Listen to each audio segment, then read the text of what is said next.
Hello, everybody, and welcome to the show where after the collision, we sift through the wreckage. Boy. Very angelic of you there, Professor. Well, anyway, I am your host, Jimmy T. He is my co-host, the best in the world, Jamie the Vera Williams, and he's our co-host, the glamorous, the glorious, the Professor, Chabelo Vera Cruz, and we are live on Hummingbird Group's YouTube channel and, of course, on the Patreon after the fact. Boys, just like, and I'll go to you first, Prof. Just like Lisa in Texas said, was this the best Dynamite in 3 years? Wait, I gotta read this. What? Wait, I gotta read this very, very carefully. I don't have my glasses. The best.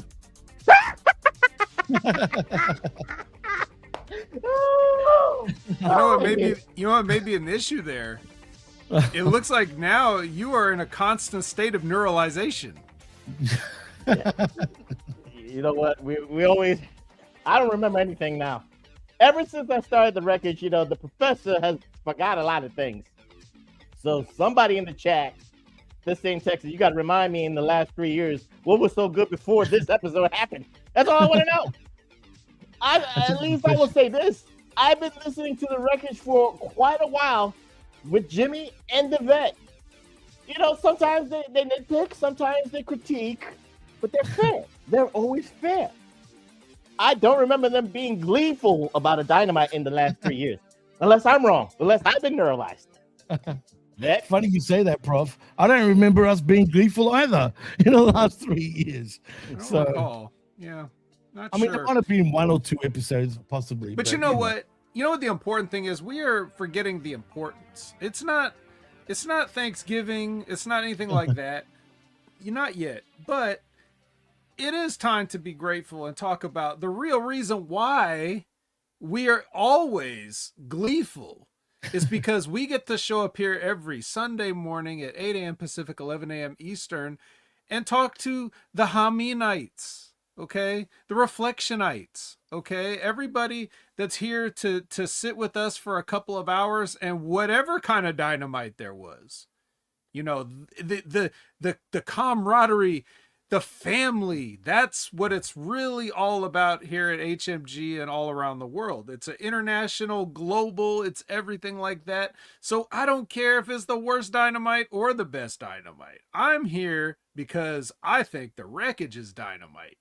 I hear it's the best show on HMG. Oh, yeah. Absolutely. 100%. And that's what you hit the nail on the head, Vet. That's why we're here, man. Not only do we enjoy covering this, but we enjoy covering it for all you guys that are listening right now over on HMG. And of course, the hustle and, you know, the spotlight and the Reflectionites, as the Vet said. Prof? Let me just say, and one more thing, I'll just say this. Just because I laugh about it doesn't mean he's wrong. I'm just saying, I'm just laughing because I needed a laugh. That's all it is. Sometimes you just need a good laugh. But we will explain if this was one of the best Dynamites in the last 3 years. You know, I'll say this. In comparison to Collision, and we'll talk about that later, nothing has been great since the Collision of CM Punk's era. So we can all agree on that. The CM Punk Collision I've missed. These collisions, need to get canceled. That's all I'll say. It's yeah. It's is that a stretch bet if I'm saying I miss CM Punk collisions? No, it's not really. It really was a different show, you know. Yeah.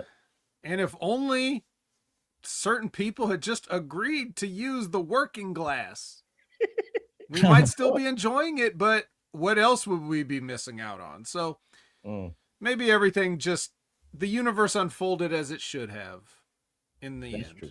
Very true. You know, Vet, before we get into the news, and it's kind of news, I guess, but what's this bullshit I'm reading right now about there's going to be a Mr. NXT pageant? Is that true? It's an angle. It's not like it's not like something that Shawn Michaels thinks is like a good idea that everybody should take part in. It's like an angle between two guys. So. Okay, thank God. Because I was just seeing a headline. I'm like, hang on a minute. What the fuck is this? Yeah. But because you know what, fellas? I mean, it's been a quiet week when it comes to news, man. I mean, I don't know if you guys want to talk about the shareholder lawsuit again and what that means. I mean, there's no news about that, Jimmy. I mean, they're not going to settle. They're going to pay out. Right. That's it. So that's the news. We knew what was going to happen. They're going to take their billions and settle out of court. People in the IWC could say, oh, well, TKO, they lost. No, this was what was planned. They were not going to fight it out. They tried to do the long game.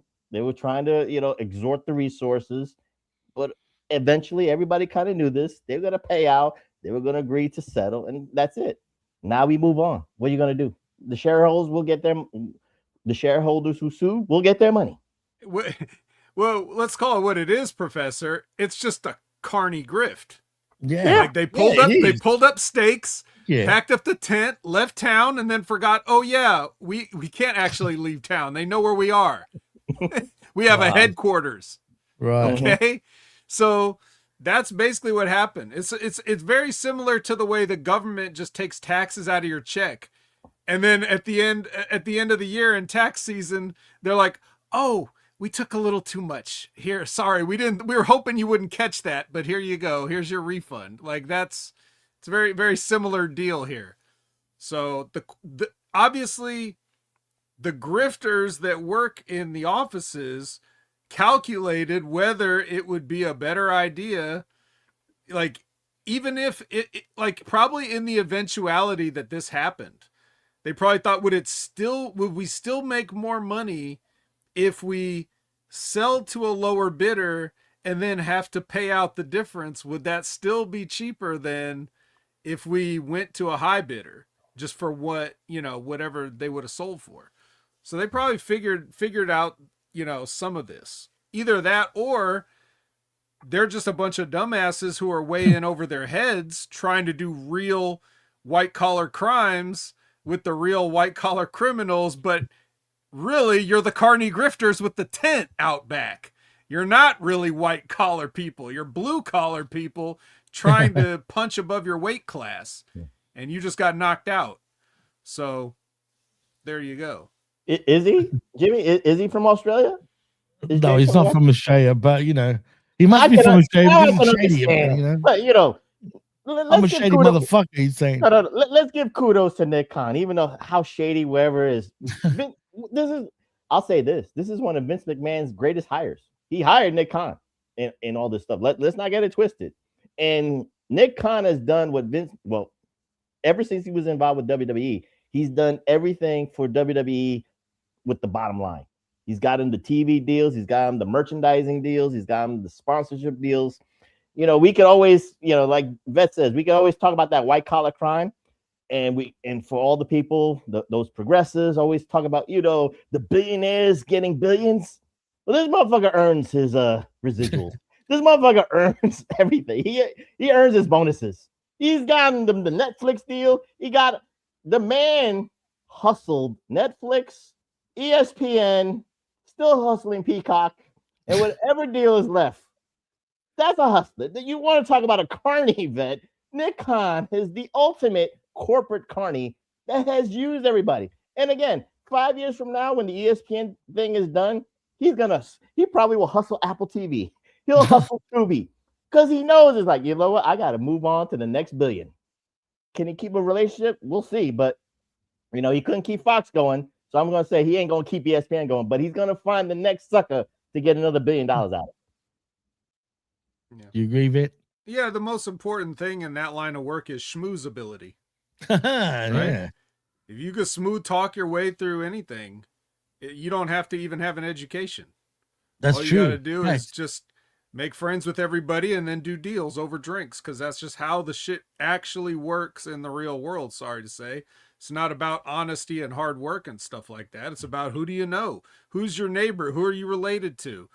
Facts. That kind of thing. And I agree with the professor 100% that if anybody earned their money there, it's Nick Khan. Unfortunately, I don't know. I think Vince did not foresee that he wouldn't be as big a part of it as he was hoping to be. He probably didn't see his ousting necessarily coming, but that damn text to Brock Lesnar, that just shut Vince McMahon down. All his schmoozing and all his conniving ways and that damn text.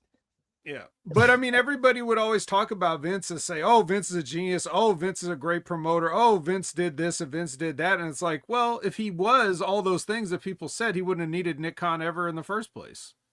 You know, under him and all his deals, everything was on a strong decline over decades, you know? So he, you know, whatever the story was when Nick Khan got brought in, you know, that's a guy that knows how to make deals.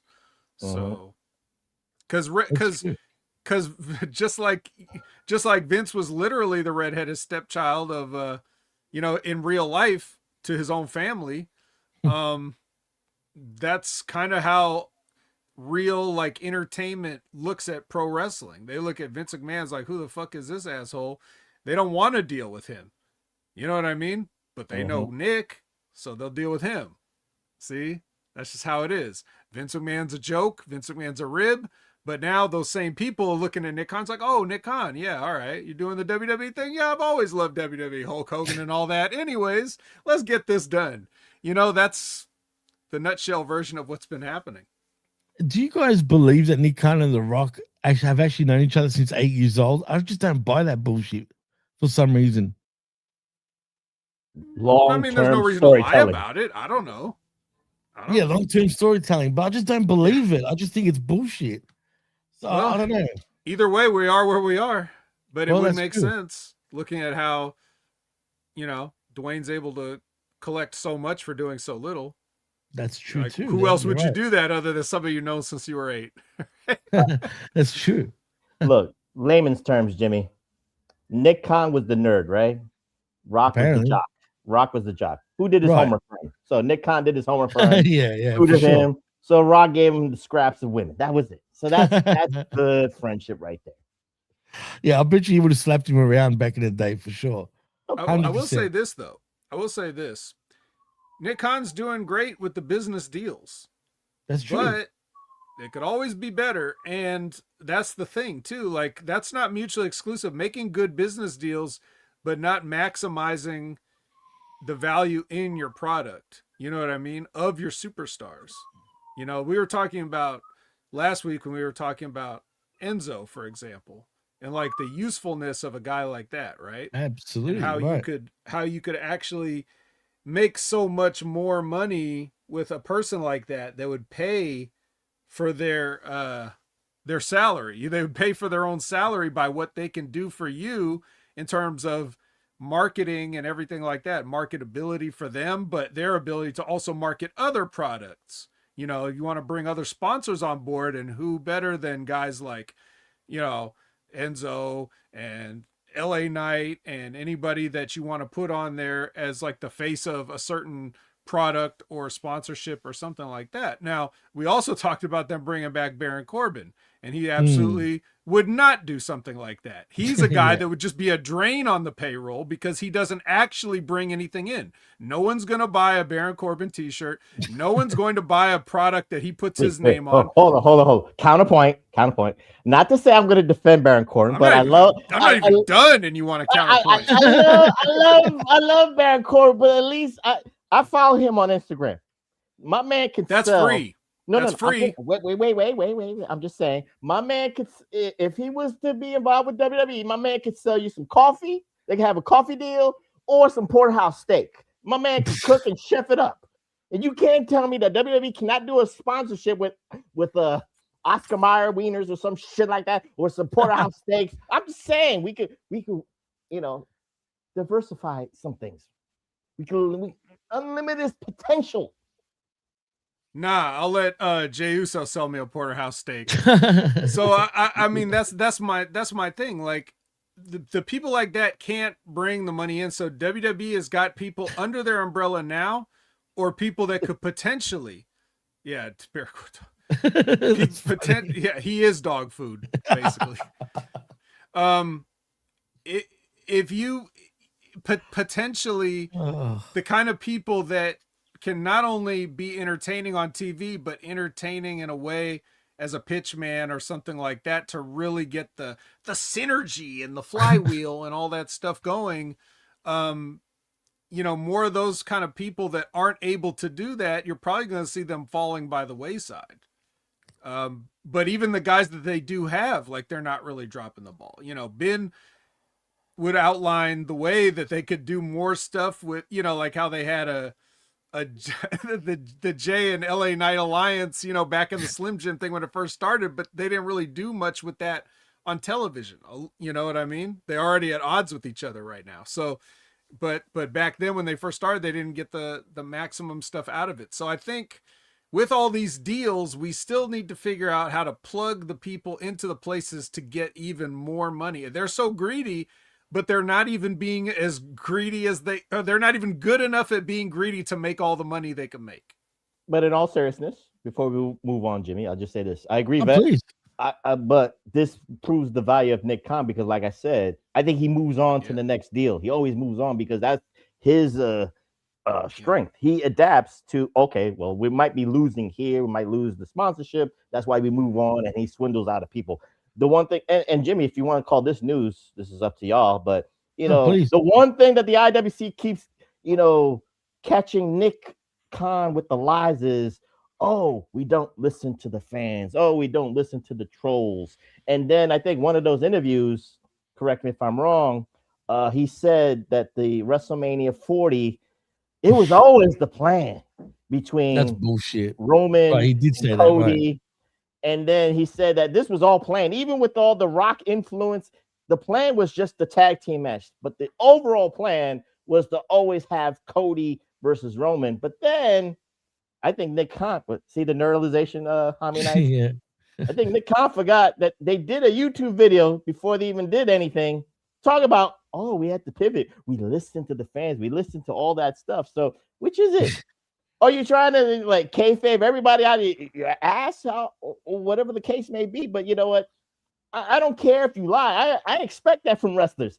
Keep the gimmick alive, keep the lie alive, and all that stuff. But you know what? Don't insult my intelligence when I can just play the YouTube clip back. Right, and they shouldn't be out having him do any kind of press. I mean, why is he? Because he is a grifter. That's the whole point. But the thing is, wrestling is a grifter, like in general. Like, yes, and I know that's become a popular resurgent word in wrestling terms in the past couple of years now. So true, man. But it's really old. It's a really old word, and it describes con men. So, and that's what carnies were. So what I'm saying is Nick Khan is not. He's not involved in every single decision. But whenever he talks about something, people will put that blame on him. Like he shouldn't be making no creative decisions, and he's probably not really. But when he's out there answering questions that somebody else should be being asked, then he comes up with this shit, and that's what a grifter does. He tries to talk his way out of it in the moment, right? And then you can't keep all your lies straight when you do that. That's basically. I'm sorry, I popped up the grift Garrison. But, yeah, I'm saying that's why I laughed. That's a guy grifting a paycheck out of Ring of Honor still.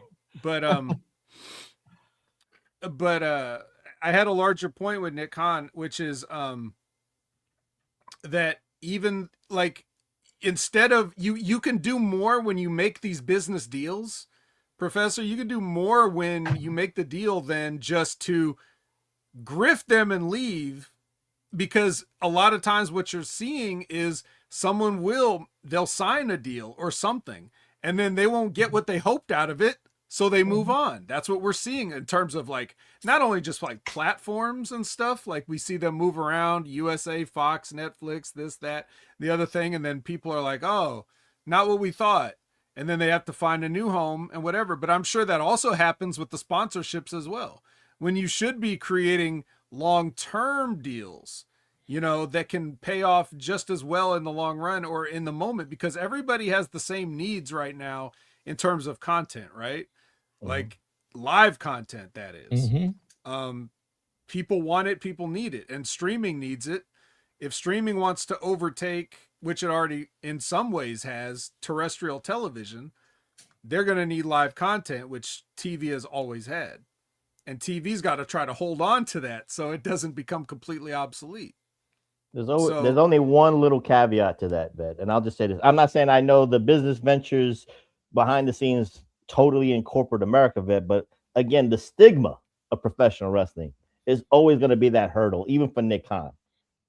No matter what we say about, being in this realm and this bubble of the IWC, again, we don't know truly how corporate America still views and values professional wrestling.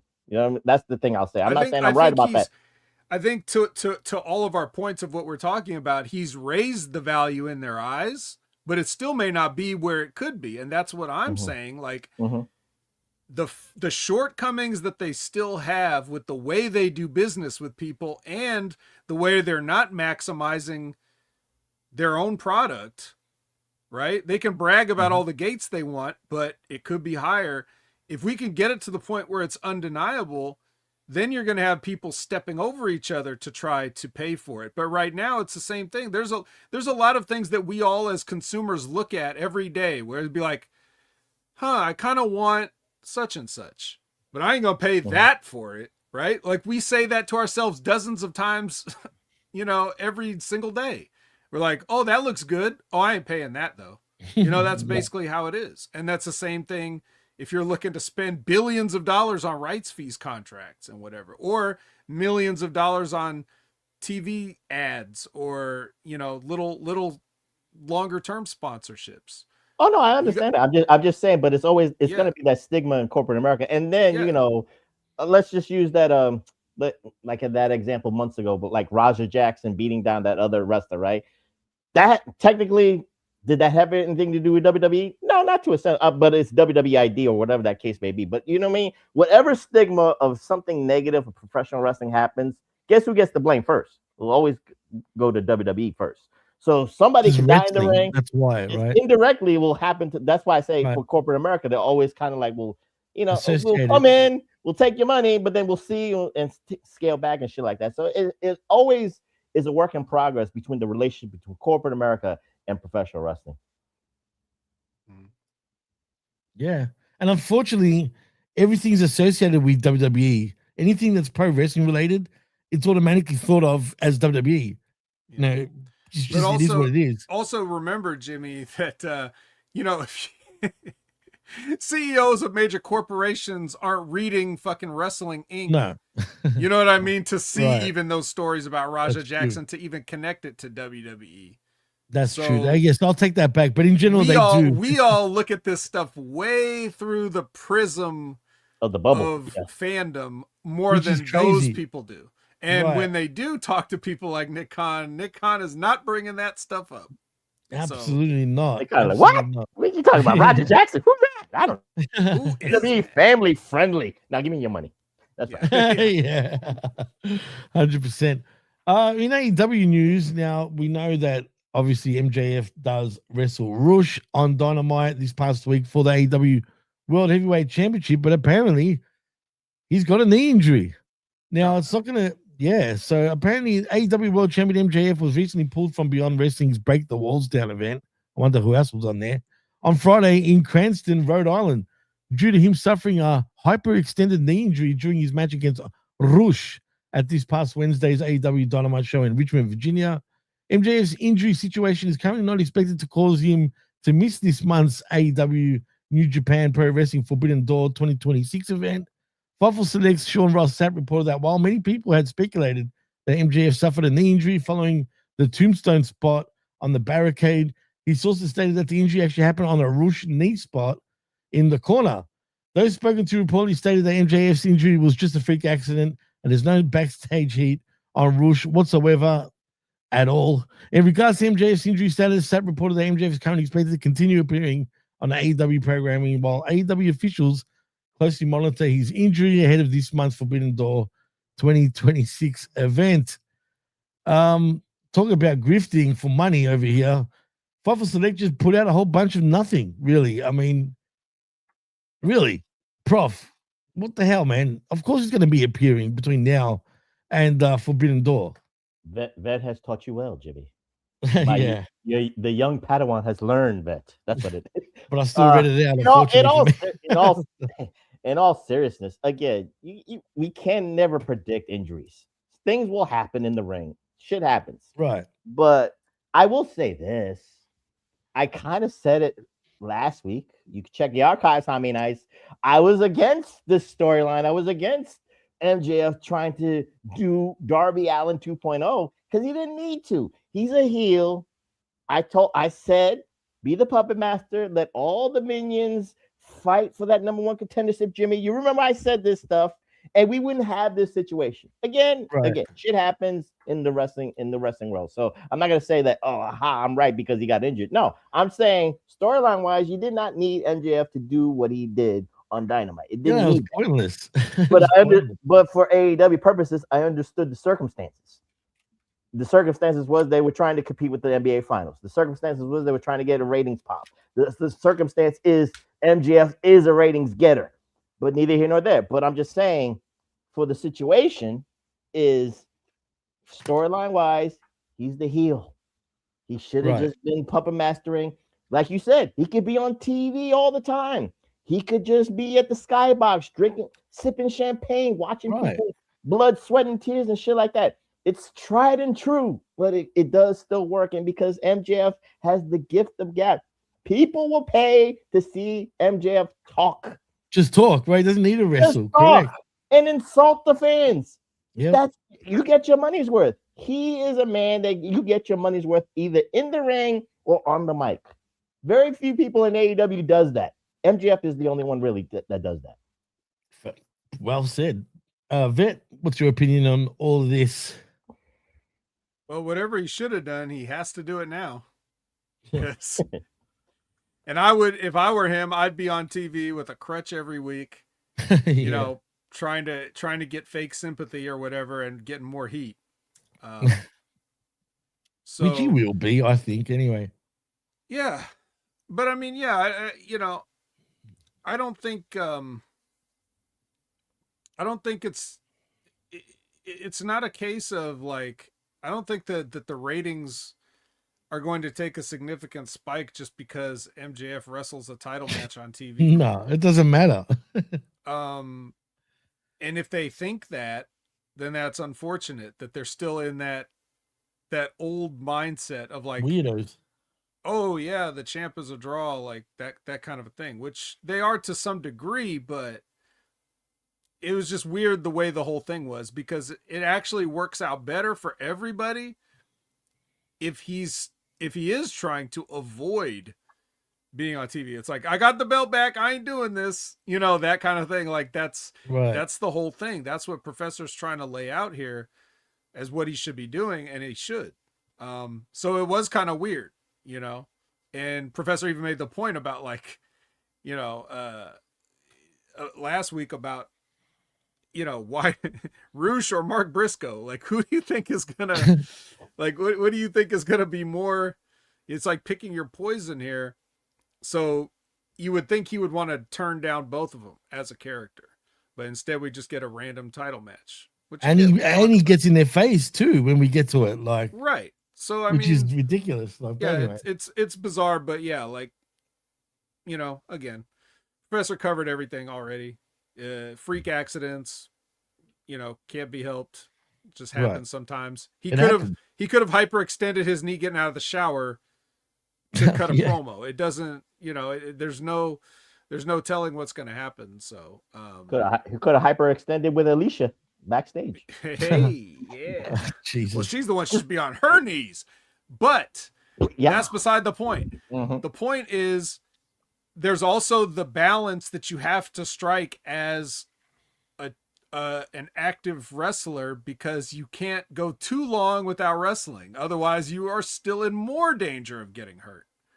It seems counterintuitive to say more matches is the way to avoid injury, but in some cases it is, because if you take too long of a layoff, then you run the risk of and let's face it, MJF's on a ton of gas and he could tear something at any moment too, whether it's in the gym or in the ring. So there's that he also has to work. It's a balancing act. It's the Chinese acrobat plate spinning deal. Like, how many of these plates can you keep spinning before one of them falls? So yeah. Yeah, well, we'll see what happens there. Also, obviously Willow Nightingale's got a shoulder injury and won't be back till... She did it to herself. Well, yeah, that's true. But can I ask, I don't know what the hell this means, but it says here, AEW reportedly adding nationally televised talent to roster this summer.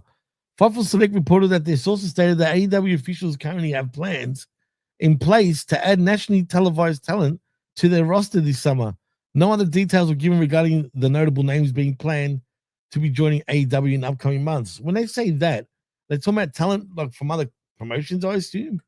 Or they're talking about actors? I think there's a double entendre, Jimmy, and I'll explain this because with the My AEW app, I'm a subscriber. I don't know if that is yet, but you remember there's something with My AEW that's going on this week.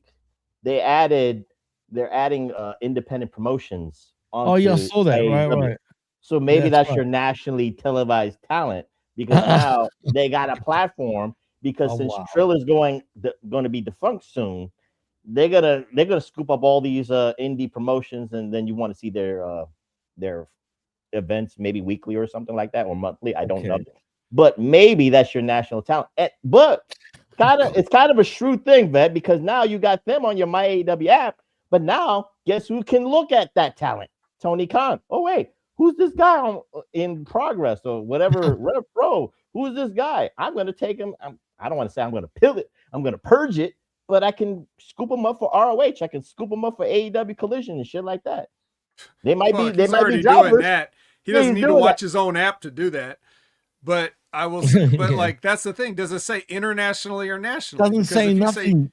If you say nationally, I assume you're talking about the United States of America as a nation. That's what it says. That's the place that My AEW doesn't reach. You can watch it if you're in the US, just the live channel, but not Dynamite and Collision. Yeah, you can't watch that, but I think you can watch in the United States those promotions that are going to be coming on to that. Hey, all right. So, but you know what? Team Cooper brings up an interesting point. Will AEW do an ID program like WWE? Is that where we're going with this shit? Anyone?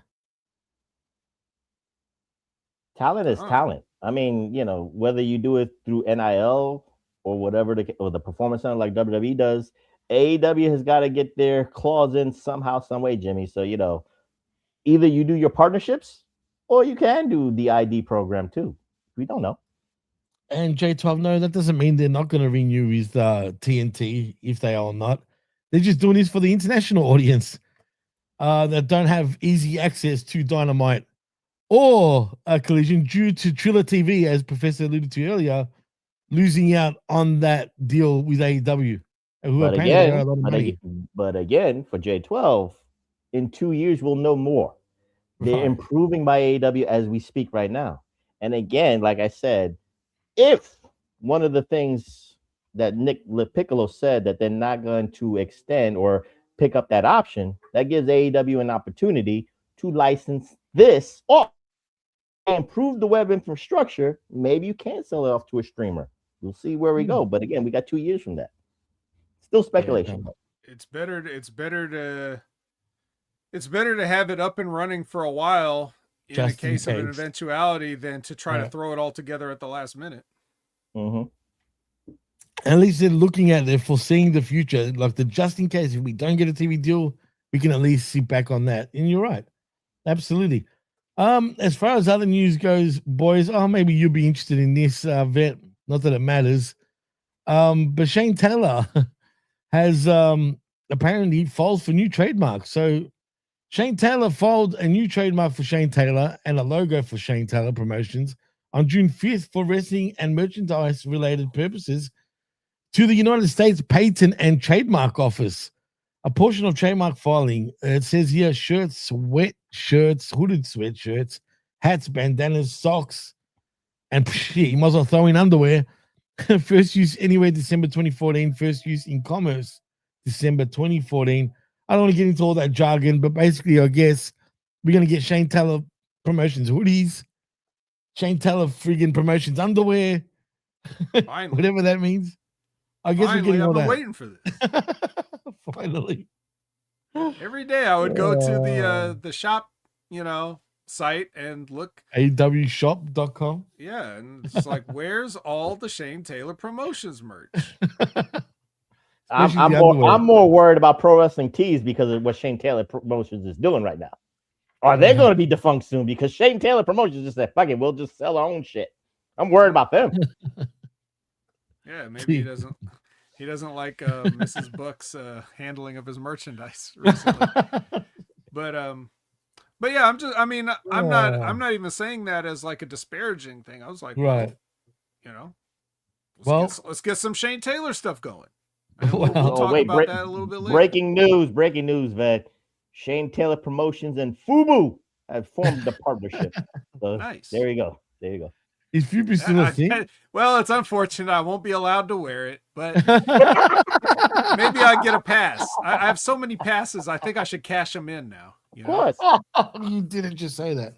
That's the comment of the day or the week. Fuck, that was good. Hey, man, I used to wear FUBU sometimes. Hey, you shouldn't have done that. I know. Actually, you guys wouldn't believe it, but I had some, they had the Fat Albert stuff. You remember that, Professor? Mm-hmm. Yeah, I had some of that. Oh, I had a long sleeve T-shirt, couple of T-shirts. I had the matching sort of like baseball jersey jorts combo. Yeah. I would picture you more back then in the Eminem phase, with the white shirt, blonde hair, just going. Yeah, wow. I was going to say cross colors. I've always more or less looked like a square, but I grew up on Fat Albert, so what can I say? When I saw it was to get some. There you go. Vet, you're on fire, bro. That was too good. Too good. But anyway, that's one more piece of news that Vet will really be excited about. But that's right, from New Japan Pro Wrestling wins the 2026 Best of the Super Juniors tournament. Boy, are they really hitting the bottom of the barrel here, Vet? When it comes to New Japan, I feel bad, dude. There's something to be said for just staying in one place forever, and eventually they're gonna have to go with you. Just ask Hiroki Goto.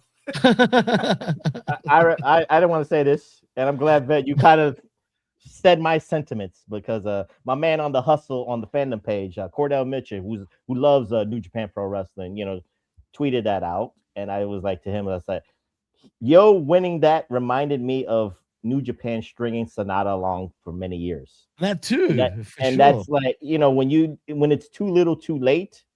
Yo's been there like forever. He should have been like already in the stages of what's his name, Takahashi, but he wasn't. So once he left, now he's trying to get his chance, and it's too little, too late. He'll have good matches, but it's nothing.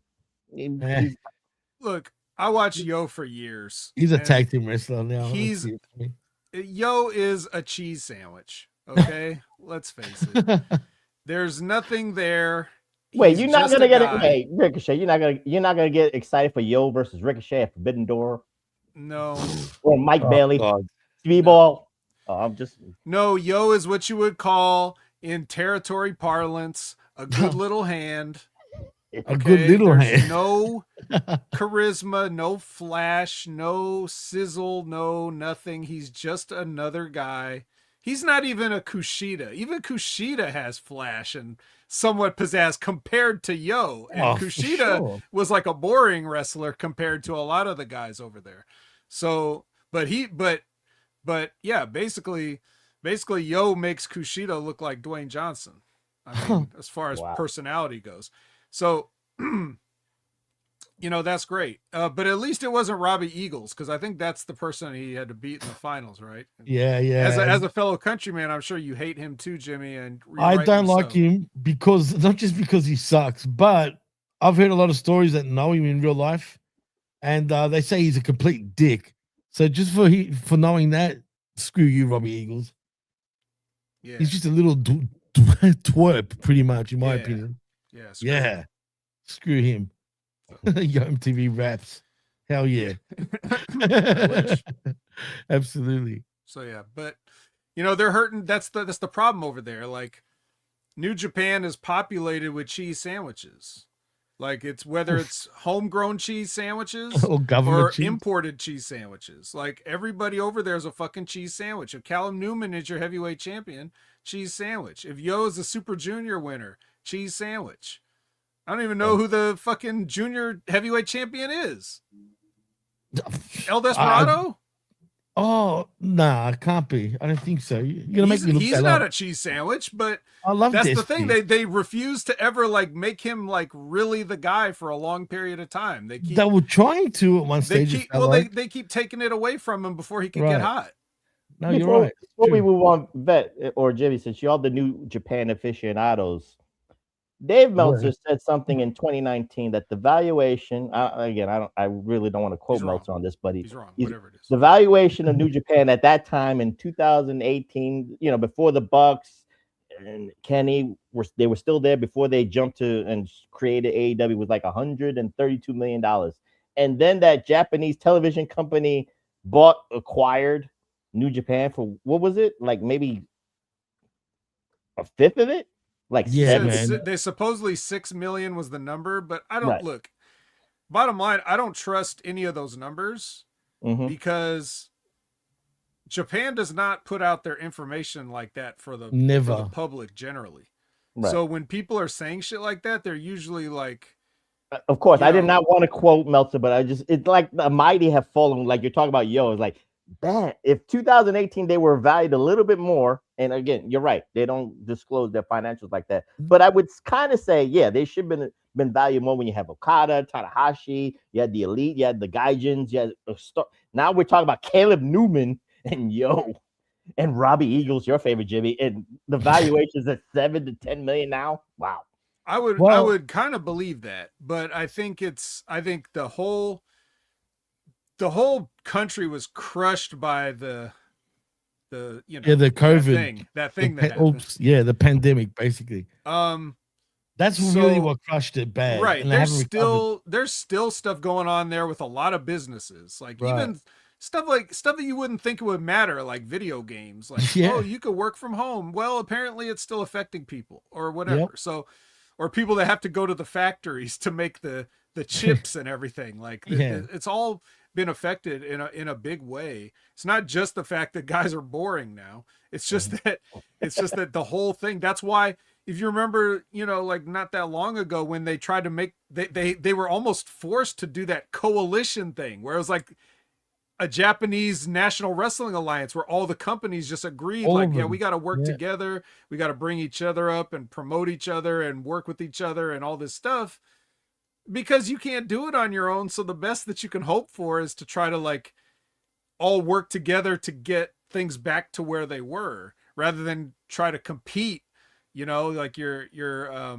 cannibalizing yourself by trying to compete with these other things. It's not really competition. So instead they decide to sort of unite. And I don't know how that's working out for them. Apparently not great. But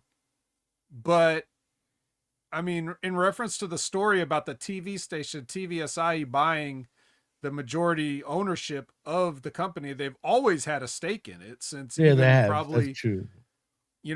Back when it was first founded by Inoki. Yep. So That's true. they've always had a minority stake in it. Now they have a majority stake in it. And that cuts out the middleman because now they don't have to pay anything to air the product there. And they own the other promotions too, like DDT and I believe Noah as well. Cyber Connect owns those other ones. But they're under Asahi, right? Yeah, I I'm don't know. They probably are, but I don't know. But the fear now will New Japan turn into what WCW was with having a conglomeration like that? No, because it's just being acquired. They've been acquired several times throughout history. Yeah, it's absolutely. like since Nike.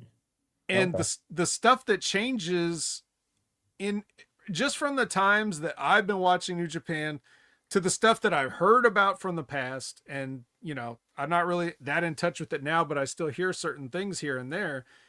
Really what it comes down to is like with any wrestling promotion, it lives and dies by the talent you got. Mm-hmm. The WWF wasn't good when they didn't have Steve Austin and The Rock for that period in the early 90s when they were between a Hogan and between an Austin. That's what everybody called the dark times, right? Mm-hmm. So that was it's kind of like that. If you don't have the talent, people just don't care. You can make any excuse about anything else, distribution or mismanagement and all this other stuff, but if you don't have anybody that's hot, people are not going to care about your wrestling promotion. Get your Caleb Newman shirts. They'll be hot sellers. Well, actually, speaking of that, I was going to say, because I was looking at the champions right now, Vet. Andrade El Idolo is your global heavyweight champion.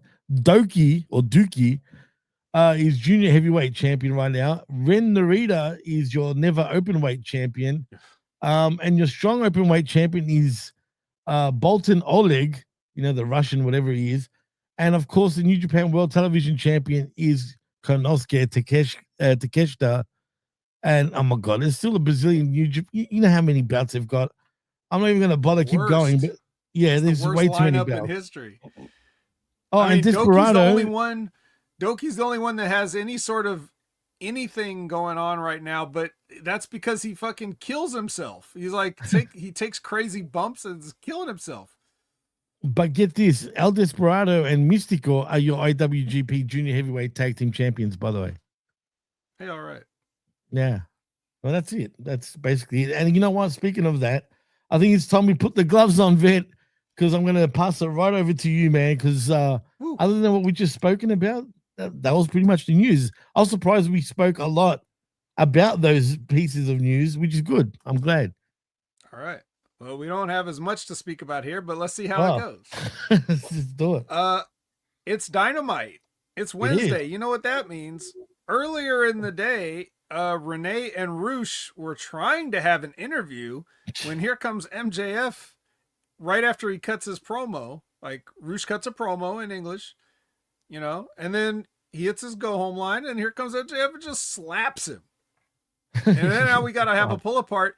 And now, because of this slap, and you know this, Professor, because you watch a lot of classic wrestling, when a man gets slapped, that instantly means you take the count out away from the match. Yes. No more counting to 10 once a man's been slapped. You got to keep your hands to yourself if you want a 10 count in a match. But it's part of the NWA bylaws. So Tony Khan is a historian. It's in the bylaws.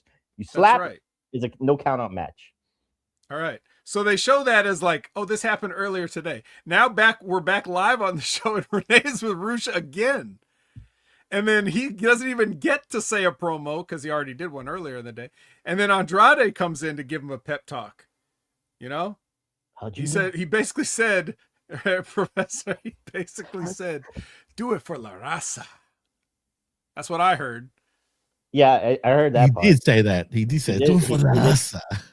But this whole segment, even before the bell rings to get to this point, I have a problem with. Again, I understand the NWA bylaws, Jimmy. It turns into a no countouts match. But think about the logic here, Jimmy. It's only a no countouts match. There's still rules and discretions for disqualifications. When you take Still, away when you take away the countouts, you're supposed to take away the no disqualification. It's supposed to be part of it. It's again, we adapted. It's a hybrid, Tony. You don't have to go to the NWA bylaws. That worked in 1953. It doesn't work in 2026. Yes, I have a problem. yeah, like Simon Diamond used to say in ECW. I always have a problem. But you know what? Maybe I'll be nitpicky here, but again, when you do 2 interviews with Roosh, it's not a great way to start your television program. 2 interviews, bro. 2 interviews in a row with the same guy. You don't do that. I understand you interviewing the same wrestler during a whole 2-hour show. That would constitute a main event slot, right? That would constitute like the last 15 minutes of the show. You start the show with Roosh getting slapped, right? For me, this is just me nitpicking, Jimmy. No, you're right, though. That happens. Right.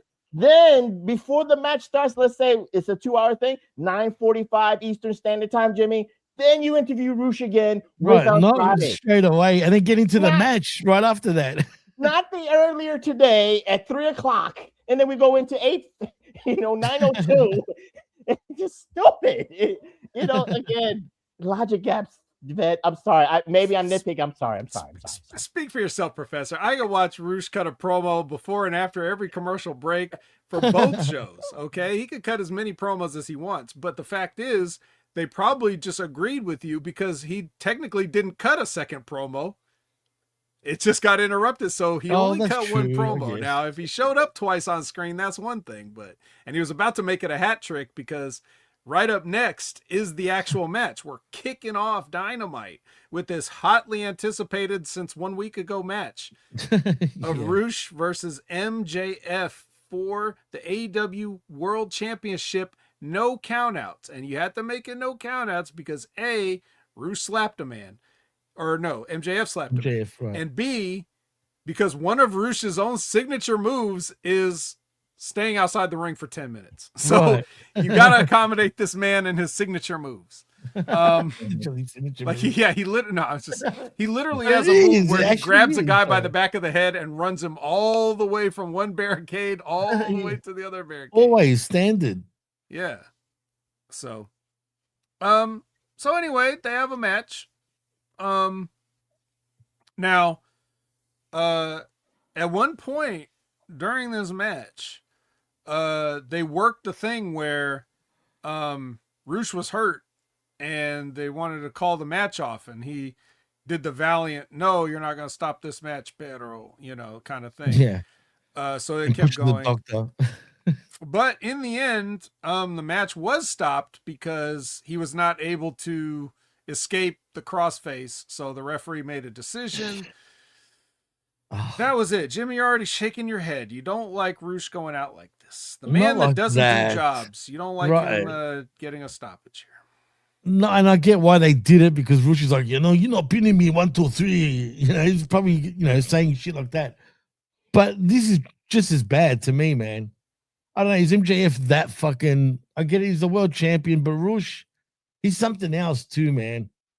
I just don't like that finish. I would have been actually happier, even though it's a bad screwy finish, if they did call off the match because they were both hurt and whatnot. But instead, we get this, and then we're not going to see Roosh for another 10 weeks. Well, the only thing that was good, and I'm going to say this, is the lethal weapon spot where he put his shoulder back into place.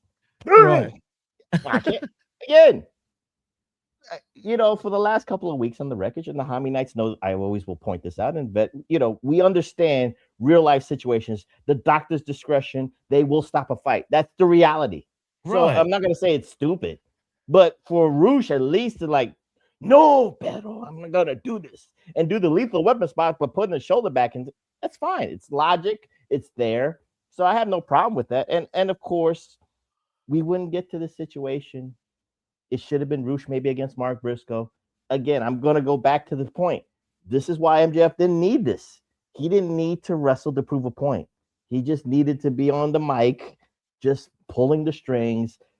And again, what started, now MJF is infected with, I got to defend my title every week. Right. Is they're doing what they did with Darby now with MJF in just a different sort of way. Right. He don't need to do that. It's only been 1 week.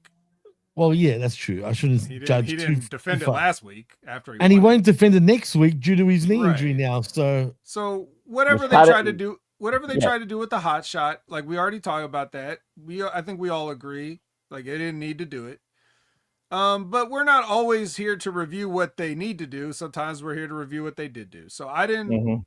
To Jimmy's point, I didn't mind the finish because at least they set it up. You know, his shoulder was hurt.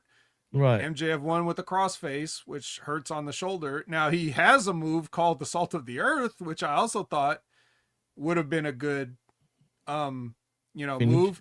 But to do the finish of a referee stoppage, it's less believable that you couldn't escape the Salt of the Earth rather than a crossface. You're more tied up in the crossface. So, okay, well, yeah, that makes sense.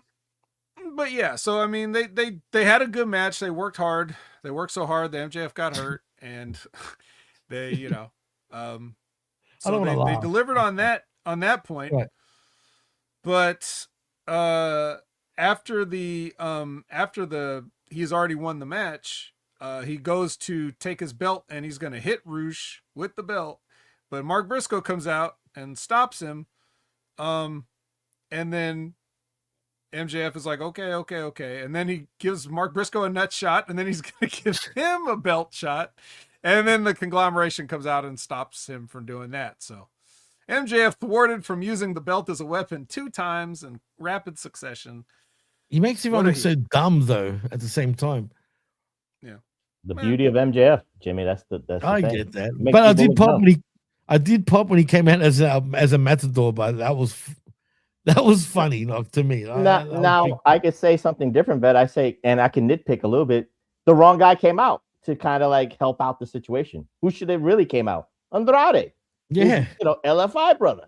He should have came out and tried to thwart. I wouldn't mind if they do the nut shot, because again, from what I see, and of course, if I schedule ahead of time how many nights, it's no big secret they're going to do that Mexico show in a couple of weeks. And we know it's going to be Andrade and MJF. So if you want to build on TV purposes, maybe Andrade should, toe that line. Again, it depends on how you look at the nuances, but that's what I'm saying. Like, again, I don't need the clarification that Andrade needed to get a nut shot. You already told me with a little bit of nuance with the interview, do it for La Raza. But I know Andrade is going to get his title shot probably in Mexico, and I'm saying that. Now, are we? It's funny thing that people on the other side, when they criticize the WWE thing, I have to point this out. Rinse, repeat, rehash, bloodline stories, right? We've heard that. We don't need to get into that. Are we rinse and repeating something that already happened last year when we had a 7-match series between MJF and Mark Briscoe? And literally, it's not even a year later, we're rinsing and repeating. Now, I understand Mark Briscoe's case. You brought me to the depths of things, but yet you're rinsing and repeating the same match. It's a little bit too soon. Well, but Professor, again, Professor, you've been neuralized because that series was with Mark Briscoe, Kyle Fletcher.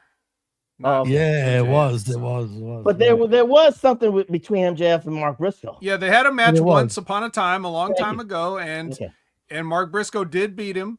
And that's why. And they got his win back. He got his win back, I think, the week after, or at the pay-per-view or whatever. Oh, okay. Well, whatever happened, because I forgot too. But I mean, because what he said about his brother, if I remember correctly. Yeah, the thing is, we can revisit certain matches. Nothing wrong with that. I'm just saying people complain about rinsing and repeating. It's not rinsing and repeating if you only do it, one other time, but because you won't work in the same place and you're bound to come across each other eventually, but especially anybody that has the world title, everybody wants that. And that's one thing I like that AEW does that WWE doesn't do. Because it seems like at WWE, you only even acknowledge that a heavyweight title exists if you're in that angle with that guy. Right. Whereas everybody from the top to bottom of AEW roster is talking about like, hey, I want my title shot. Jet 2 Belts is still talking about I want my title shot, even though he turned heel In WWE, in their mind, it's like, well, if you turn heel, you can't fight a heel. That's their dumbass. And as far as the bloodline goes, they're revisiting and rehashing a bloodline story, but they're not even telling a story. They're just putting you there and saying bloodline here, and then doing absolutely jack shit of fuck all with it. It's you can do stories for as long or as many repeated times as you want if you do something new or something interesting or add a new wrinkle or add a new person or whatever the case is. You have to be creative.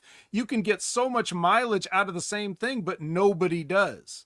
They just absolutely do the bare minimum most of the time. So one thing I like about AEW, you can't say that they make it compelling 100% of the time, because sometimes we just don't care that they revisit stuff, but they will remember the stuff that they did.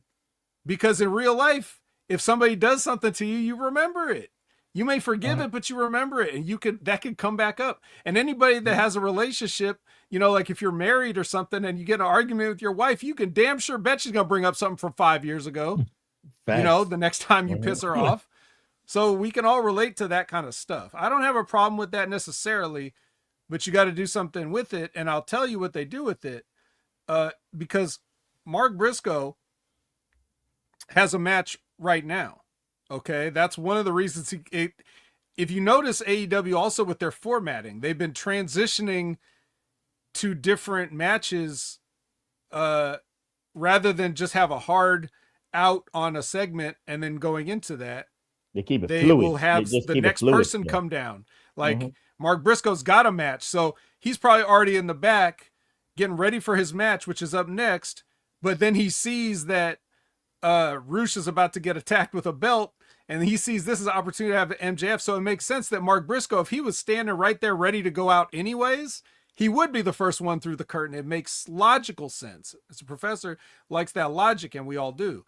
So that's a good explanation, but it's also a good way to format your show. It's like, well, I came out here to do what I'm going to do, but what I actually was going to do is have this match with the Blackheart Leo Rush. And that's what they do.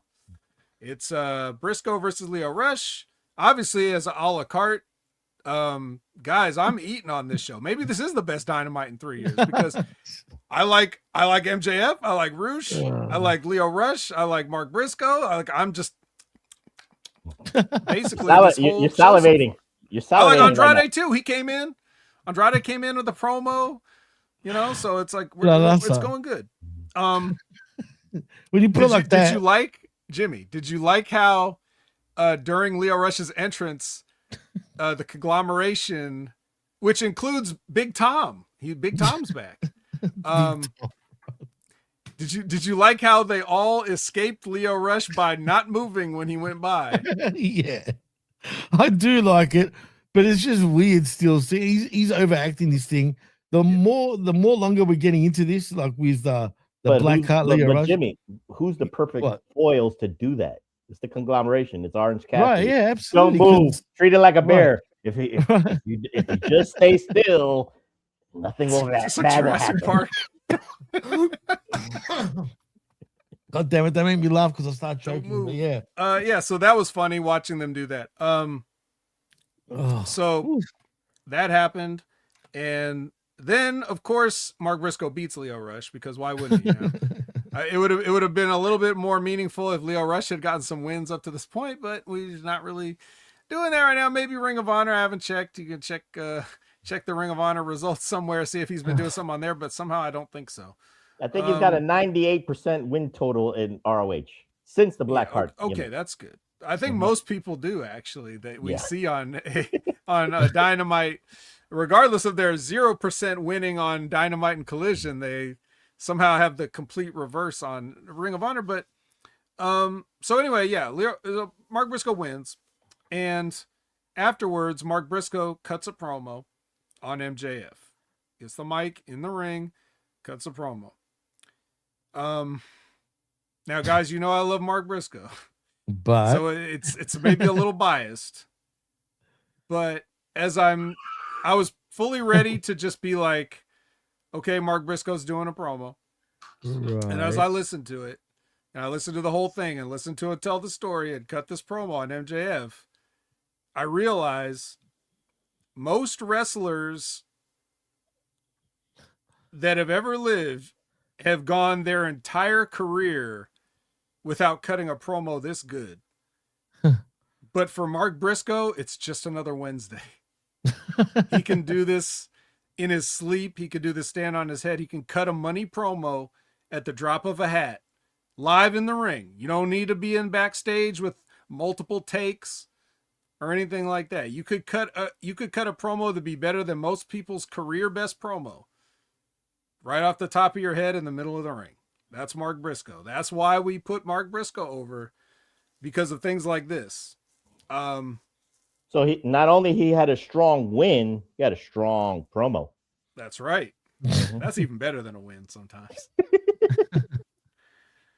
Because it ties back to what we were saying. It's like, okay, even if we've seen Mark Briscoe and MJF a few times, but he cuts that one promo and now I'm like, damn it, I want to see it again.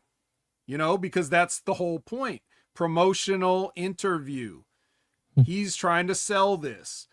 MJF versus Mark Briscoe on paper, you may think, but if you hear him cut the promo, I mean, I don't know what else could make you want to watch a wrestling match other than this promo? Like what more could you do to get somebody to want to watch a match?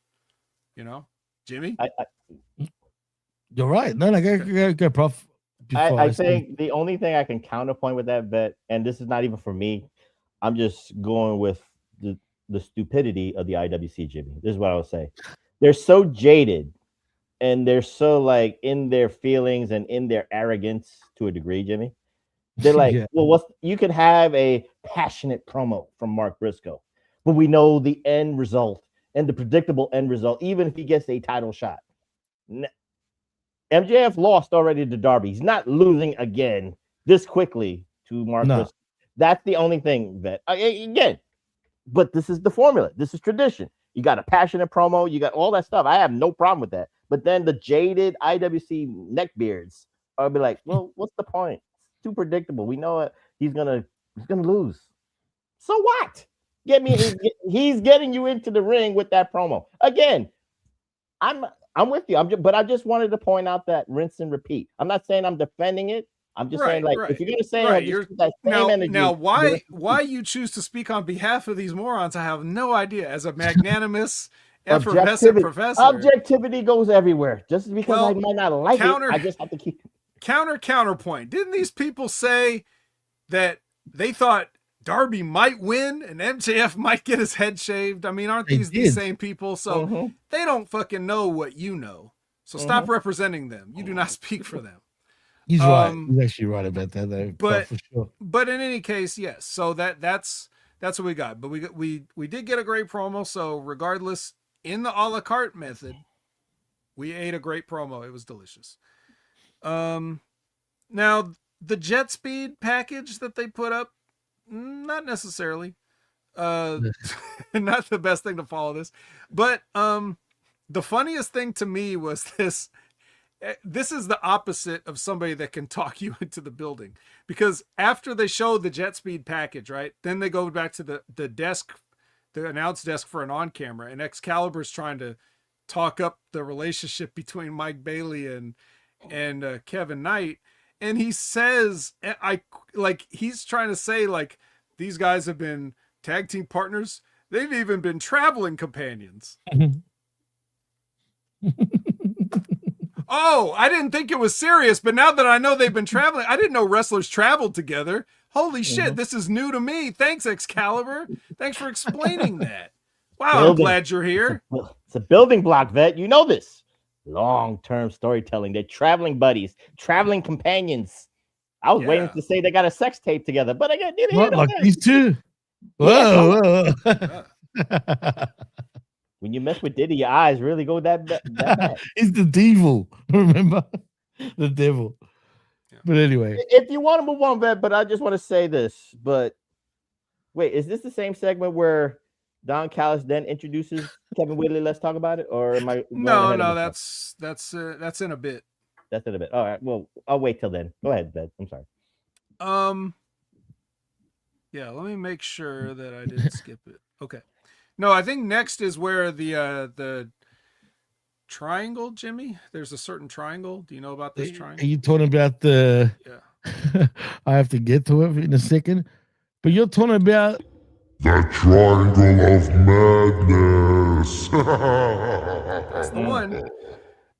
They have something for all the dumb bitches out there, and you know, Tekla talks about getting fired from Stardom, but the way she mentions it again is like she's making fun of the situation of how often they say it all the time, because she says it with that smile on her face, like she's being facetious, right? And she basically says she's gonna close the forbidden door, and she's gonna bring death upon Stardom. And then she climbs up a ladder. Upon Stardom. Death to Stardom. And then she climbs up a ladder and gets up on the Tron and like spits on the Stardom graphic on the Tron. This is fucking weird, dude. Like, this is. I gotta say, I respect the effort. let me just say this. Vet, again, I'm not defending those neckbeards, but I gotta point this out. Go ahead. After that happened, like a day later, Jimmy, and I'm not kidding. Tell me when I'm telling lies, Jimmy. Motherfucker said, "Oh my God, what Tekla did, this is gonna stop the partnership between AEW and Stardom because of that spit." Hey, do you understand? No more partnership. Yes. Again, I ain't defending the neckbeards bit. I just had to point it out because we have a platform to do it. It was the funniest shit. It's almost as funny saying the best Dynamite in 3 years, but neither here nor there. Hey, at least they fucking believe in the product, right? I mean, come on. Maybe they think that Tekla will lose a hair match to the president of Stardom. Oh, maybe. Let's see. Oh shit. We got old Billy Goat getting ready for his match, and Daniel Garcia's trying to yell at him, and John Moxley's like, "Shut up." What the fuck? And Daniel Garcia's like, "Yes, sir." And then John Moxley takes over the pep talk and gives him that, that classic John Moxley pep talk. Fireman Fred. What was what's her name doing, man? Massaging. What's her name, bro? Fucking hell. Shafir? Yeah, Shafir. What was she doing? Neck therapy. What the fuck was this shit? Like, well, Billy Goat is mending his neck wounds. And Marina Shafir has this nuanced hippy dippy neck treatment. It works. I still can't stand this whole. I don't know how 1/3 of the trio's tag team champions, Roderick Strong, gonna feel about this. But I know, right? I mean, and they acknowledge each other when they're around, like in the same vicinity, which is weird. But then again, look at Mr. Ospreay's wife. She's been neuralized since Jimmy. Exactly. Jimmy. She's been Doesn't neuralized. matter. Yeah. Anyway, and it won't matter. All I want to know, Vet, is I know John Moxley is Apollo Creed. Who the hell is Daniel Garcia supposed to be? Because I forget it. Well, I would say he's Duke, but I never saw Apollo talk to Duke like that. Yeah, so maybe he's Paul. No, he's not Paul. Well, he kind of Paulie. Yeah, he's Paulie. Yeah, right. He's Paulie. Oh yeah, definitely Paulie. 100%. He's gonna sponge a lot of Billy Goat, and then try to use him. That's right. All right. So next is Andrade versus who? I didn't get it. I didn't get the name. Sorry. But it's over before I could look it up. Before you could even quickly Google this man, the match is over. Andrade and Andrade got a picture with a lady at ringside. All that stuff happened. And then Don Callis comes in, and surprise, surprise, the newest member of the Don Callis family, as spoiled by the professor, Jet Willie. Let's talk about it. Let's talk about it. I am mad at this, Vet. I am totally mad. Again, maybe Professor has a problem. I have Coming in a hot. problem with this. I have a problem with this. How many nights This is a new show segment for sure. Professor Kevin Willie, let's talk about it. No problem with him turning heel, Jimmy. No problem with what he did with Darby Allin. We got that part. But there is a little bit of a logic gap, because why be another cog in the Don Callis family, Jimmy?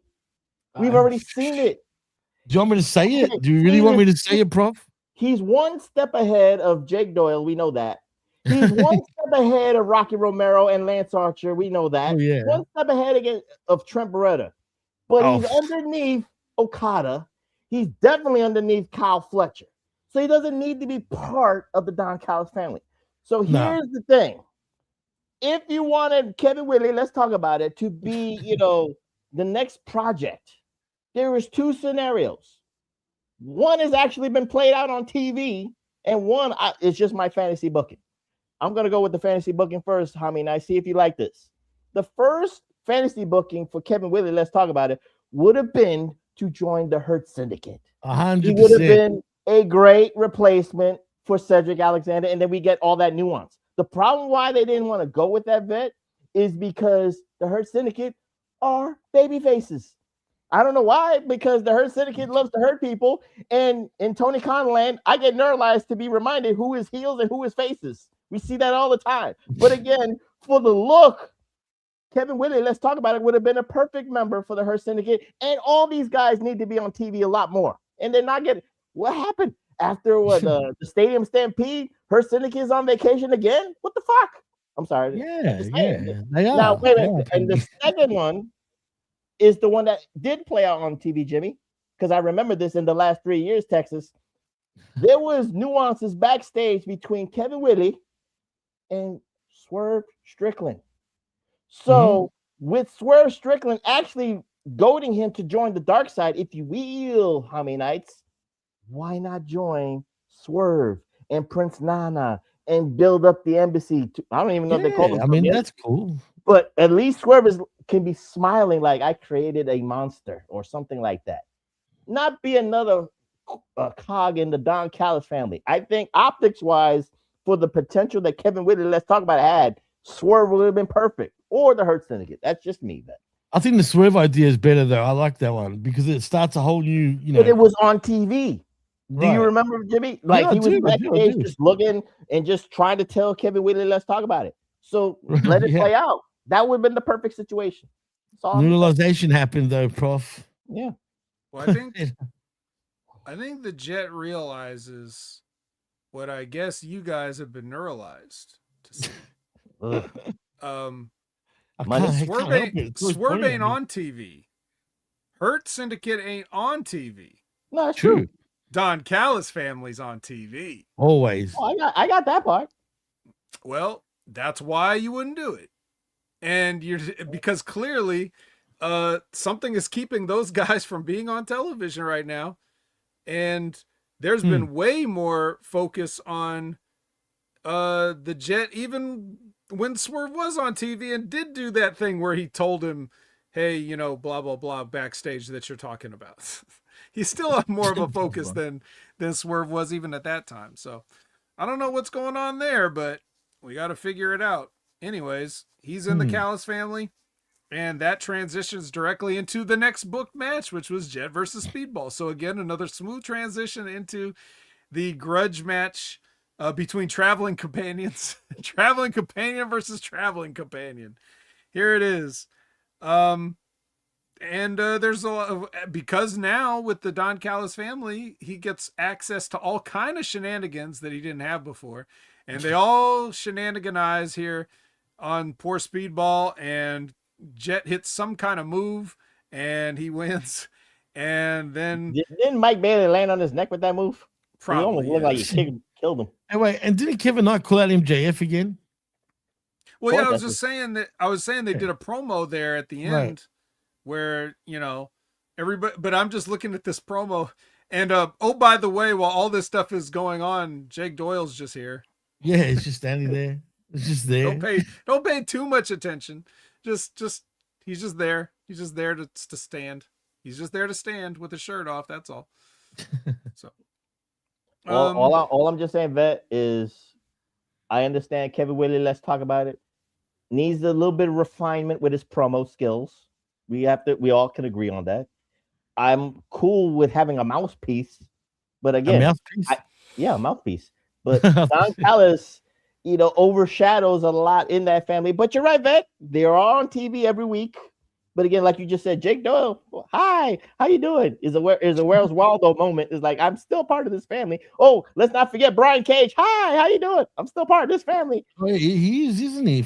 Yeah, I have to name these names. Like, yeah, he is part of this family. I don't want Kevin Whitley, let's talk about it, to be a hi, how you doing? I'm still part of this family. Thank God he's got a belt to still be a little bit above the rungs. If you throw a dartboard at a name in the AEW roster, you got a better than 50% chance of hitting the Don Callis family. So no danger of forgetting anybody, but there was something I was going to mention. Oh yes. About as far as Kevin's promos go, I don't know that the promos are the problem, because he's not supposed to be doing a promo that you like. So the jury's still out on whether he's just making you not like him or not. I notice people criticize promos a lot, and at this point I think it's just become cool to criticize a promo to sound like, I'm not putting you in this. This is all those people that you represent, Professor, not you personally specifically. But I'll hear somebody say like, oh, that promo sucked. And I'm like, well, first of all, what do you know about anything, about a promo or acting or anything? Because some of these promos are doing exactly what they're designed to do, especially if they're a heel. I hope so. Now, if Kevin Knight's trying to cut a classic babyface promo and he sounds like this, that's not a good look. But if clearly this turn was foreshadowed a long time ago, so he may have been going in that direction for a while. And we're calling that. I remember we were talking about that long before it actually happened. You could tell. But I heard people talk about his promos, like whatever. Right. They'd be like, what is Kevin Knight out there talking about? And I'm like, I see something happening here. I see something turning. He's talking like a heel. Weeks before, right? That's true. Right. Facts. But I guess, Vet, to close out before you go to the next segment, I guess the representation of Don Callis makes it easier for Kevin Willie's promos to be booed more easily. True. I get, for me, I should say it just needs to be refined. That's all it is. But I'm not even talking about, he can still work on his promo. I'm not saying his promos suck. We knew where he's going with it. We call him Kevin Willie for a reason. We know what he wants to do. We know what he wants to project. I'm just saying, he just needs to be refined. That doesn't mean it sucks. Yeah, if he's trying to be Kevin Willie, he needs to refine it. If he's trying to be Kevin Knight, he's all right. Renee, no, here. Oh God, this is. You want to talk about promos? Renee is with the dogs, and then the Bucks walk in. So this is the last group of people that you want giving anybody advice on promos. Okay, just saying that right now. You guys have anything to say about this bullshit? 5 seconds of bullshit. That's what this was. I wish it was only 5 seconds. Oh, yeah. Unfortunately. Well, Renee moves on. She's now with MJF in the ice tub. And she's like, hey, Mark Briscoe challenged you out there with the heartfelt, comments. Do you have any? Are you going to give him the match? And he's like, no. So I like that MJF is sticking with the no, I'm not going to wrestle you thing. Now we have the Owen Hart Women's Tournament, where it's Windsor versus the wild card of Mercedes Moné. Yeah, she's back. Somebody called it. Oh, I'm just gonna say somebody called. Well, it was too easy. But again, I have a problem with this bet, and it has nothing to do with the Owen Hart match. I just have a problem with this, the neuralization of people. Even Tony Khan got neuralized himself. Now. The match was okay, Jimmy. Right. But we're forgetting history. I'm sorry, I have to say this, but we're forgetting history. Mercedes Moné lost those 12 belts. Correct. She was on a losing streak. She was. One of the women that beat her is actually in the ring with her. It was Alex Windsor in Great Britain on one of those Dynamites. The problem I have with this bet, again, the nuance for me is just the consistency. Like she could have been on TV. She didn't need to be having matches. This is what I'm saying. Promeniette is fine. She could have been crying. She could have been desperate. I need this tournament. I needed to be, but the brackets were already filled. So the only option was to be the wild card. Willow was in this until she got hurt, whatever the case may be. But then when I saw this match, it was almost like she had those 12 belts. It was almost like she is the CEO. She is that top bitch and shit like that. And the way it just looked like whatever Alex Windsor was building and whatever Vet was trying to say last week, because what you said about Alex Windsor maybe winning this thing, I actually agree with you. She could have came up short in the UK with Billy Go, and they could have both celebrated, whatever the case may be. Mercedes comes in, everything I've been saying on the wreckage, how many nights? Tell me when I'm telling lies. Once Mercedes is in there, every other woman feels less, small, minute. And this match was proof positive. She dominated Alex Windsor. She won convincingly. It was like, oh my God, you beat me? That's which fine. is odd too. No, it's not odd. No, I'll say this. It's not odd because that's her character. She should dismiss it. I'm not saying that, but again, if you're going to tell me, if Excalibur is going to tell us about traveling companion storylines, at least remind us remind us with weeks building up to this that Mercedes did have a losing streak and all that stuff. This was an easy match. This was Mercedes Moné against Barry Horowitz or Miss Barry Horowitz. That's the way it looked.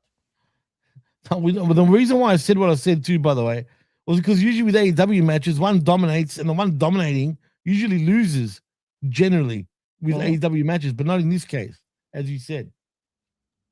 Well, to welcome Frank's Pickleberry ass back to the wreckage with the answer to his question, where was she? Just hanging out, taking a break. Yeah. And then they called her up and they rang the Mercedes phone and they were like, you know that girl that always does dangerous stuff? Well, she got hurt, so or did they call? Remember that girl that hurt that you got hurt in a match with her? She got hurt. But where's the beast, Mortos? Yeah, he's got visa issues. So Donald Trump's not letting him into the country. Oh no! You know what? I wouldn't be surprised if you were actually right about that. No, that's true. He's not letting him into the country. I don't know what he did, but he's not letting him into the country. Oh God. But yeah, so you know, I guess that's the question here. It's like, was she not supposed to be back? Because she doesn't look like she's in shape. You said that once before. I mean, you were calling her fat at one stage. She was, if you remember, a couple of years back. Maybe that's just how she is now, but she definitely is not in the shape she once was, and she may never be again. But that's the thing. Like it just, when I see this, it's like, well, this couldn't have been the plan. Maybe she planned to get fat. You know, to answer your question, Professor, maybe the plan was just for her to come back much later. Like maybe even just before All In, just after All In, whatever.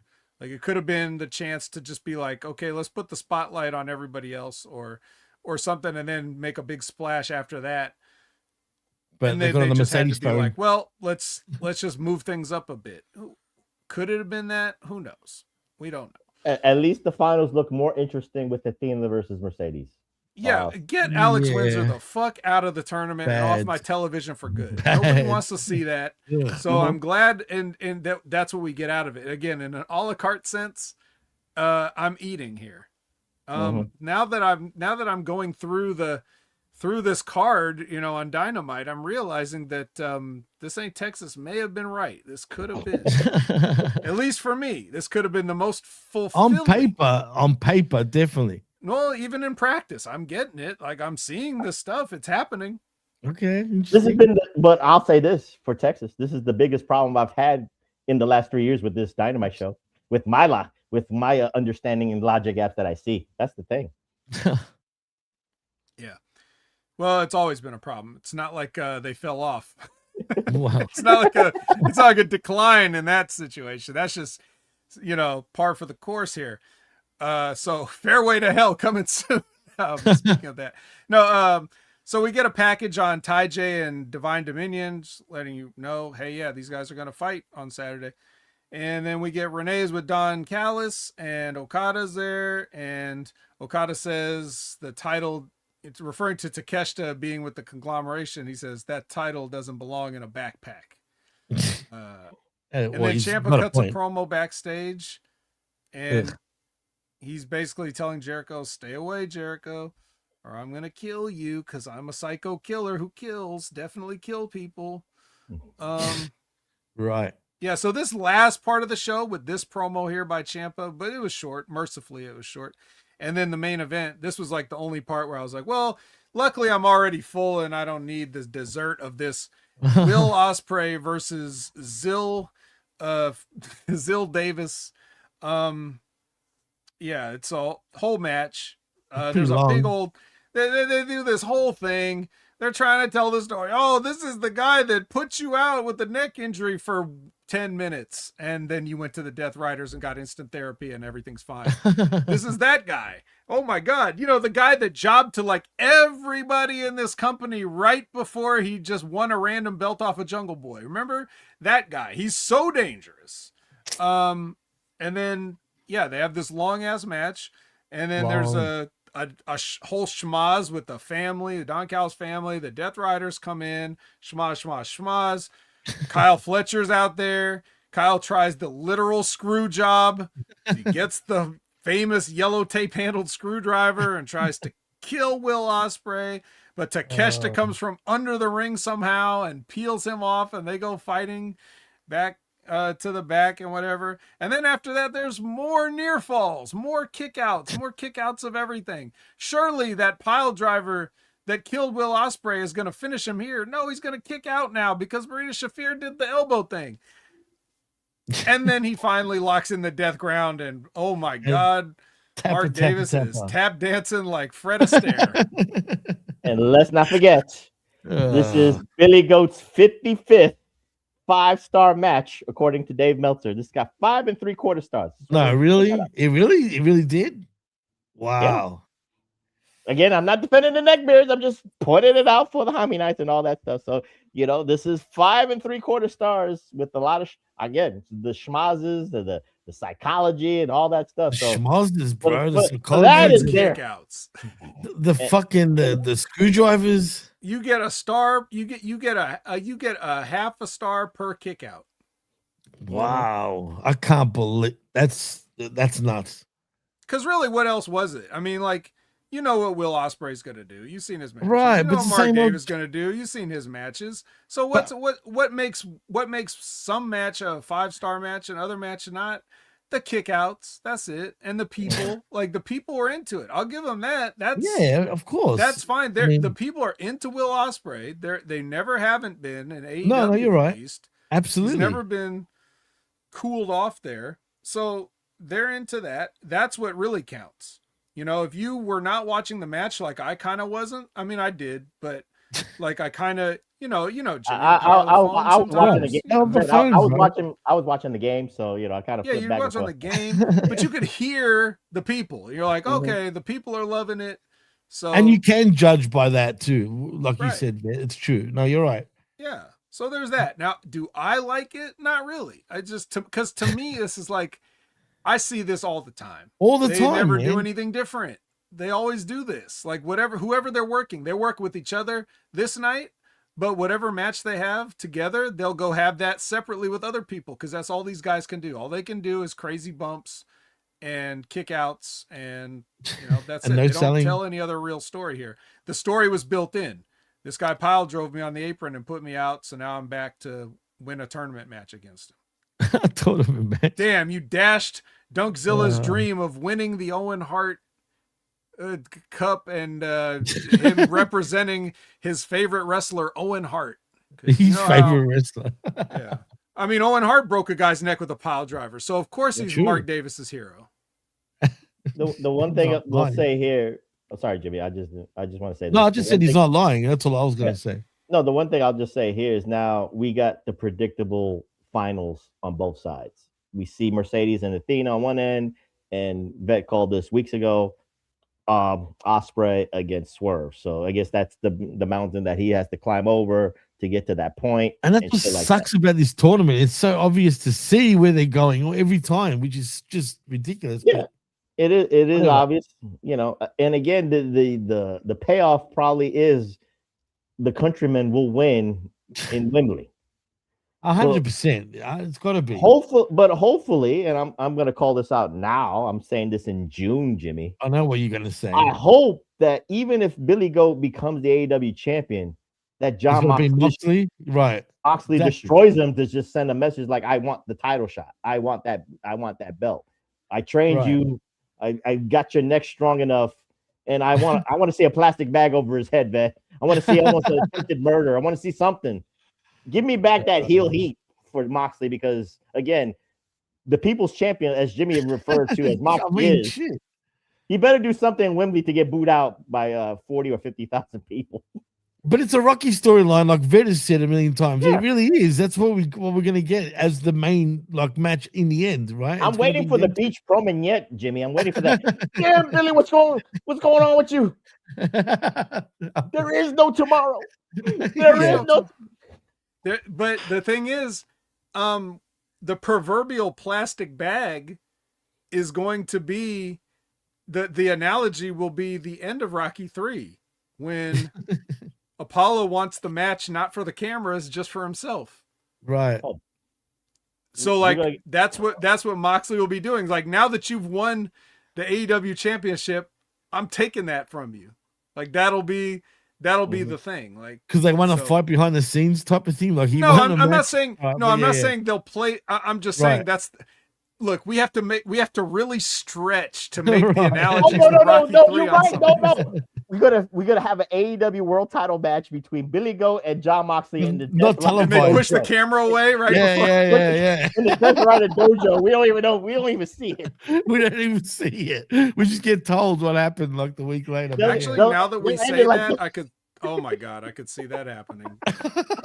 Well, look, I'll be gold. You got this. You got this. This show's recorded for the archives of the future, June 7, 2026. Wow. I swear if they do that, that'll be. We're half-heartedly joking, but it could happen. Don Stevens, hey, I know you're watching. I'm telling you, man. Yeah, we're joking, but shit, I wouldn't be surprised. What if the Stooges hear this and then they? Oh my God, what have we done?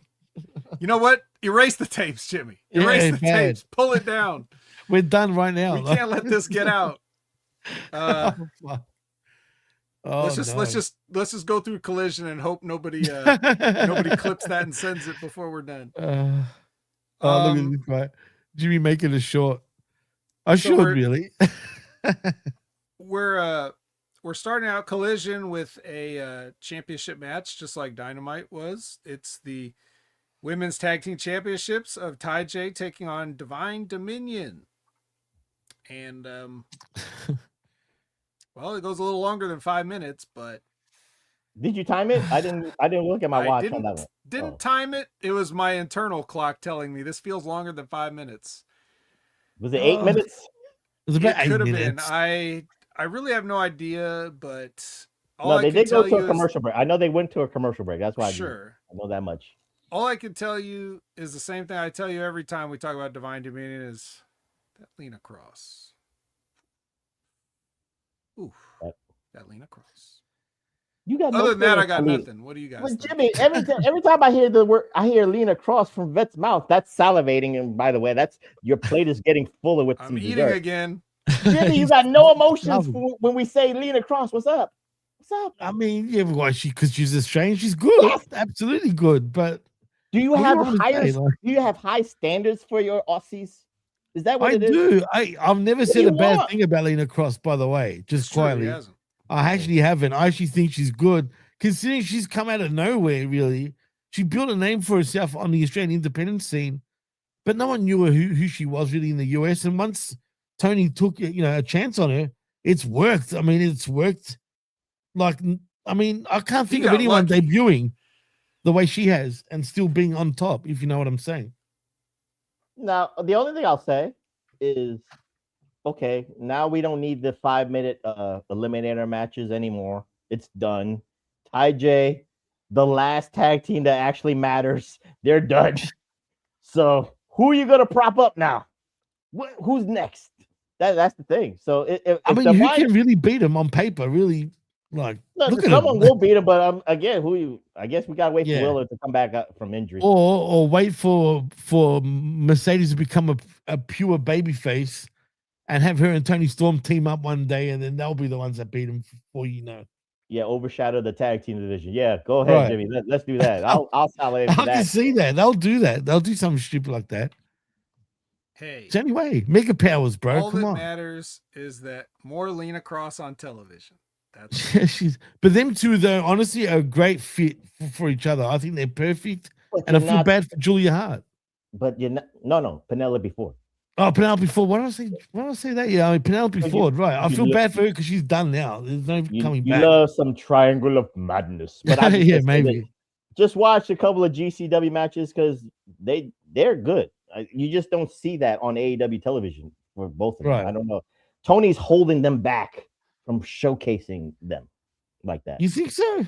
Well, Watch I haven't watched them in GCW, so I don't know. But watch are them they in more GCW, aggressive? they're 10 times better than what you see on AEW television. Are they more aggressive in the way they wrestle? Say, for example, Mhm. they are. Yeah. Okay, interesting. Next I bet. might look into it. Well, that's about the. I think I'm done eating for today because for the rest of this episode, we got some. You got to go to the bathroom, vet. That's what it is. Stale, After you ate all, yeah, stale crackers. Well, we And, do have Swerve next.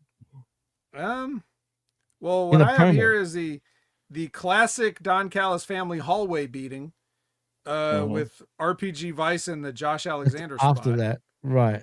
And oh, Josh Alexander is a member of the John Callis family. I forgot about that too. yeah, I forgot about that. Well, I Mhm. unneuralized you. Yeah, I thank put you. the memories back in. Thank you. I know you wish I didn't, but that's just what happens. Shane Taylor versus Alan Angels. Do you remember, guys? It's the benefit of, not that I did it this week, but a couple weeks ago, I was listening to one of my old shows. And I remember that Alan Angels was the guy that during lockdown dynamites at Daly's place, this fucking guy went like way too long with Kenny Omega in that match, and then everybody on the internet shit on it. Like, why is Kenny Omega going 15 minutes with this fucking nobody guy, Alan Angels? And then And Omega here he came out with an is, excuse. and I've seen this guy go through an absolute nothing of a TNA run, covered on the Impact Attack back when that used to be the name of the show. And, so now he's back in AEW somehow. And here he is wrestling Shane Taylor. And of all people, Shane Taylor getting a strong win. He's normally the strong win for somebody else. But he took this guy that took Kenny Omega to the limit I think he was the AEW champion back then. Yeah, he I'm took pretty Kenny sure Omega to the limit, and Shane Taylor just wiped him out. Wasn't it on Dark that happened though? It wasn't on the Dynamite. It might have been. I think it was The Dark. point that is, it was match the same right. taping, so it was that Right, era. right. I do remember that, and wasn't he also part of the Dark Order, Alan Angels, if I remember correctly? I think so. I'm pretty sure he was. They were like, you know what? We don't have enough of Stu Grayson, so let's add another Right. one. Yeah, I remember that. Yeah. Right. He's part of the bald white guy with a beard epidemic in pro wrestling, I think that Alan Angels guys is in Maple Leaf Pro Wrestling, so probably that's why he's back in AEW. That partnership. Right. Because he bet on himself to go to TNA, like so many have. And you know what's weird? He did get a bit of a push in AEW from what I remember too. Like he was actually there quite frequently. Yeah, it was kind of odd. Just so much nothing. So anyway, Shane Taylor does a promo afterwards calling out the Death Riders of John Moxley specifically. And I guess they heard him from all the way outside the building because they hit the music and they start walking in from outside. It was probably the PA. How the PA sometimes broadcast outside the building. Yeah, that's too, what it was. Or like that at school, you know what I mean? The bell rang and yeah, exactly. It was I could hear it. So they came in because we had a scheduled match again, keeping the flow of it's Moriarty and the Infantry versus Mox, Pac, and Claudio. The good guys. Let's not forget the good guys, the Death Riders, the attempted murderers, the good guys. Yeah, they are the good guys though. The ones who break your neck. The good guys. But they'll help you repair it too, though. Come on, Prof. Yeah. The ones that break your shoulders, like Kyle O'Reilly. It's Dr. John Moxley now, by the way. Okay, gotcha. Yep. Or the guys that brutalize Carly Bravo because he taps out to the Rings of Saturn, aka the Brutalizer, and so I guess that's what the Death Riders think of Shane Taylor Promotions and their new merch. So Yeah, well, now I know why, but it gets even better. Right after we see a little vignette from this past Wednesday, Right. tell him what the Psycho Killer is up to with a piece of beef. Oh yeah, he's got a match against Beef. Yeah, Now I don't know what his Ring of Honor record is, but I'm sure it's stellar. the strong win. Yeah, super strong win for Ciampa. And then he forces Tony Schiavone to say Ciampa forces Tony Schiavone to say that Ciampa is better than Chris Jericho. And then calls Jericho a snake. Snake in the grass. Who is he, Becky Lynch? I just have a question. Does anybody have beef with beef? That's the thing. No, not me. How do you have beef with beef? I don't know. He's never around long enough to get beef. He just loses and then goes away. What beef? There's a reason you guys don't see this guy. I'm telling you. Back when I did watch Ring of Honor. And to think about it, Darren Drozdoff was going to be named Puke, and we got beef. He's gonna puke. It works. It works. So Shane Taylor and Trish Adora got hold of Wheeler Yuta backstage. Yeah. There's a commotion back there, apparently, according to the Nigel. Yeah. Then we get Clark versus Juice. Oh, yeah. In our next match. Can we just move on from this? Yeah. Shillelagh assist and Clark Connors wins. Of course he does. There's a package about a survival of the fittest match coming up. You guys know survival of the fittest match. That's that Ring of Honor match where the fittest survive or something. Wait, what? Yeah. It's an ROH special, but they're going to bring it to Dynamite for the TBS Championship. They're bringing a lot of Ring of Honor specials to these shows. Yeah, but not even Ring of Honor used to use that stipulation that much. I mean, come on. I know. But here it is. And that's so the participants are going to be Chris Statlander, Hikaru Shida, Mina Shirakawa, a whole Harley bunch Cameron, of chicks, Queen Aminata, and Zeta Steel. So it's anybody's game. That's a whole bunch of fit chicks. Now we gotta again. I don't want to like overbook this, but again, it is overbooked already. Well, again, you're overbooking it, but again, the purpose is I can't see Statlander win the TBS title again because that's almost a step back for her. I could see Shida trying to get that revenge. Nah. Zeta Steel and Queen Aminata is out of that. So I would look at Shida, maybe even Mina Shirakawa as the two best options. Or you're forgetting, could it be Harley Cameron? As much as she sucks, the babes of Wrath, she's doing it for the babes. I know, but you never know. It's TK's favorite. I think Jimmy got it. I think he nailed it. Very I'm sad. telling you, man. Don't be surprised. You want? Go with it. Well, you know who else is going with it? John Moxley's accepting Shane's Continental title challenge. And he's going to leave the time limit on, I guess. Here we go. Because he didn't mention anything about it, so I assume. Then we get a trio. I will call out racism if Shane Taylor doesn't get into the 20-minute draw. It's racism. Yeah. You're gonna let if you're gonna get Kyle O'Reilly do 20 minutes, God damn it, 360-pound Shane Taylor better get 20 minutes. That's right. And get a pay-per-view match out of it too. LFI versus the Conglomeration for the Trios Championship. Yeah, and we get retains. They retain. That's right. The Conglomeration. Orange rolls up Dralistico. It's an orange roll-up. And then the dogs call out the Bucks. I mean, I don't know what the call out was. I kind of feel like the Bucks already called them out on Dynamite, so how childish can you be? But Lexi's with the Conglomeration now, and then Rocky Romero comes in and makes a challenge to Orange on behalf of Andrade. At least you saw Ishii. Yeah, that was pretty good. And your main event is Hazuki versus Persephone. That's an odd main event.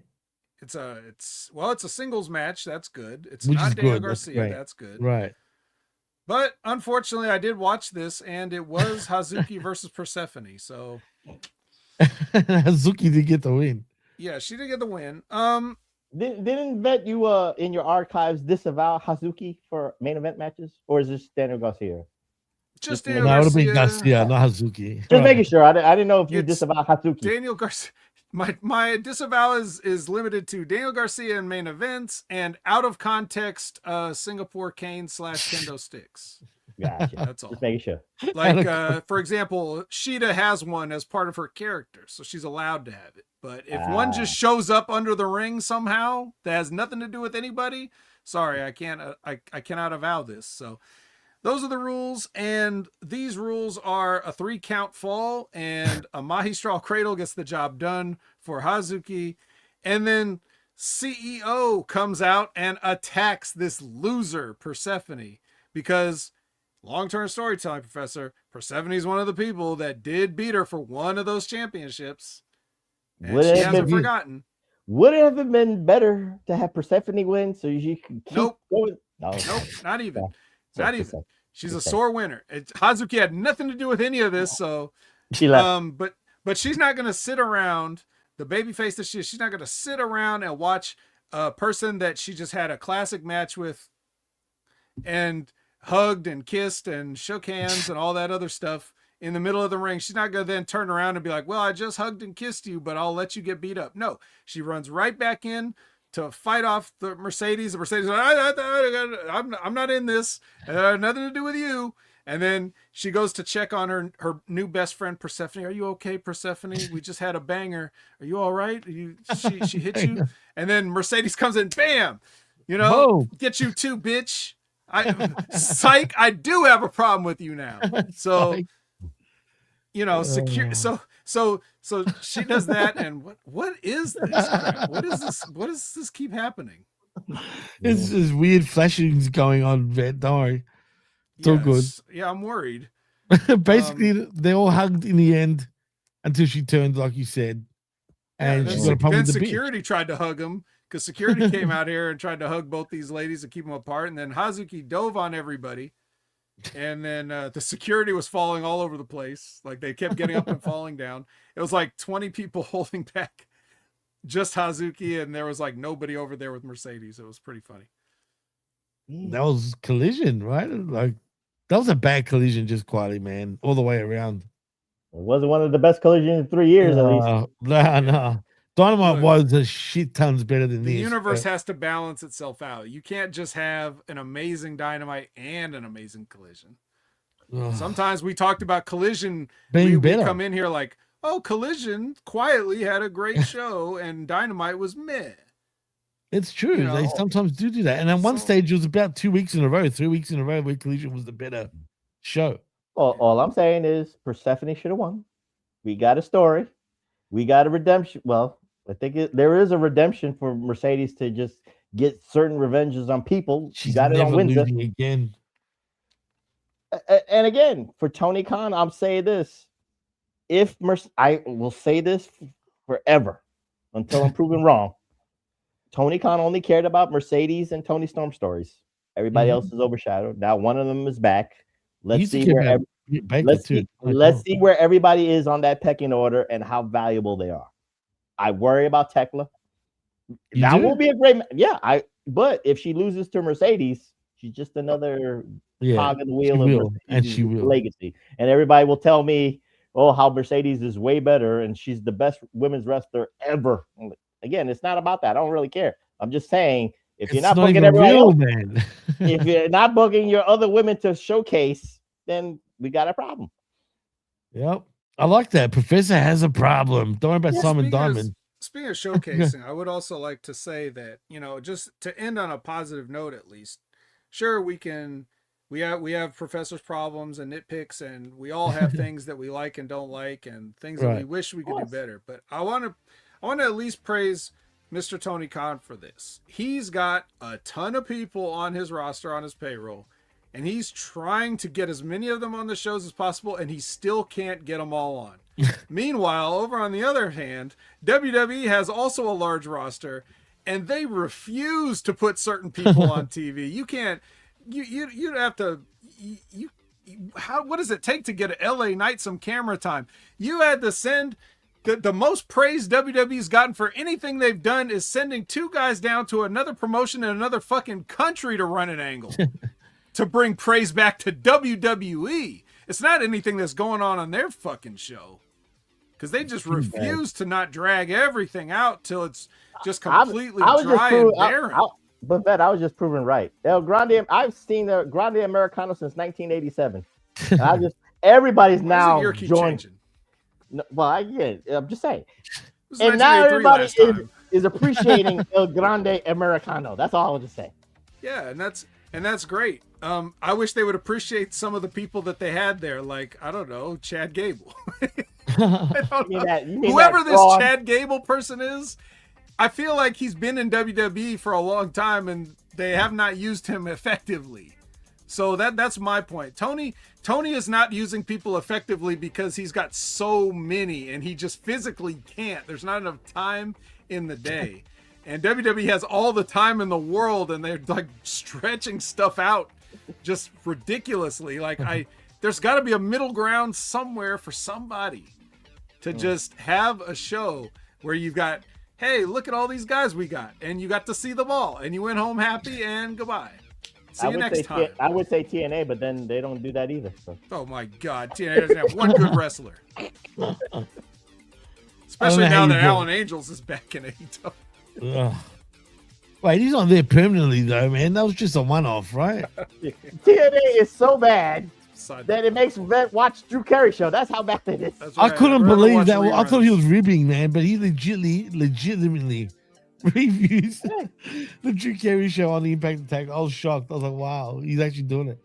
But yeah, that's legit. If a wrestling promotion is that bad, I will do a podcast on the Thundercats. That's how bad it is. I'll hold you to that.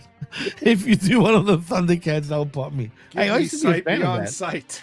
Yeah, absolutely. That'll be awesome. Oh, shit. Well, anyway, that means we're going home, folks. But before we do, Vet, tell them what you're up to, what you're doing, and what's the agenda for today? All your favorite social media platforms at Opinion Haver, whether it's X, Instagram, Twitch, YouTube, anything that you can type a person's name in, Opinion Haver on all those. You can catch me every Monday at 6:30 p.m. Pacific, 9:30 p.m. Eastern for the Drew Carey Show review with Brandon, where we review an episode of the Drew Carey Show. 2 episodes actually. Hey, that's a good thumbnail, just quietly. Yeah, and that's all that happens there. Nothing else happens on that. And then every Wednesday at 8 a.m. Pacific, 11 a.m. Eastern, we have the Next Level Wrestling review with myself and Big Ray Hernandez, where we talk about NXT. And NXT is one of the top women's promotions in the world, right there with Stardom and Marigold and all those other ones. So good to see what's going on with the ladies down. And NXT's got some ladies too that they refuse to put on television, and instead we got to see the same terrible people over and over again. That's true. Wrestling with Rick Rogers every Friday, 9 a.m. Pacific, noon Eastern. Steve Richards show every Thursday. I don't know what time that show comes out. Catch it every Thursday. And you go on check out Limpin' Ain't Easy with Timmy Baltimore. New episodes whenever he uploads them. And that's pretty much it. Oh, nice. Prof, what's going on with you and the Pro Wrestling Reflection or the Spotlight? What's the haps? Well, officially, we dropped the episode, Jimmy. Pro Wrestling Spotlight, Greatest Affection. So it's a great conversation between myself and Tommy Wonder, where we talked about people like Lex Luger, Hall and Nash, Hogan jumping from AWA to WWF, Daniel Bryan and Adam Cole jumping to AEW in 2020 Wonder, and all that stuff. So it's a great conversation. Tell a friend to subscribe to the Pro Wrestling Reflection YouTube channel. And, of course, follow me on my Twitter at PWSOPRF. That's PWSOPROF. So, all that stuff. And I know Big Ray's going to be on vacation, so we'll drop an episode the following weekend. So, all that stuff. All right, nice. Adam Cole jumped over to AEW and promptly shattered his ankle. Yeah. And never to be seen again. Yeah, and concussion, right, exactly. Actually, that was a good debut, too, at the time. It was pretty hype, like the way when he debuted, and Daniel Bryan as well. Everything else happened. Yeah, well, unfortunately. But I remember that pay-per-view like it was yesterday, already back in 2021. That's crazy. Well, anyway, as far as I go, look out for this Tuesday for This Week in WWE with myself and R to the B to the V, where we talk all things WWE. And of course, that wreckage every Sundays, 11 a.m. Eastern. Was it 9 p.m. Pacific? 9 a.m. Pacific, sorry. 8 a.m. Pacific. Oh, 8 a.m. Pacific. See, I got to get used to that, actually, man. I always that's why I don't say It's it. But okay. They know when it's on because here they are. Well, that's true. But still, just for, our West Coast listeners that might, or might find the show and don't know what time we start, that's the time. 8 a.m. Pacific, 11 a.m. Eastern. Don't miss out. And I guess it's a wrap. So in saying that, I am Jimmy T. He is my co-host, the best in the world, Jamie the Vet Williams, and he's our co-host, the professor, the glamorous, the glorious Chabelo Vera Cruz. And you've been listening and watching live right here on Hammy Megan's YouTube channel, and of course on the Patreon after the fact. Thank you to everyone that's actually that's subscribed and liked and viewed our show. We couldn't thank you enough. But till next time, we're out. Peace out.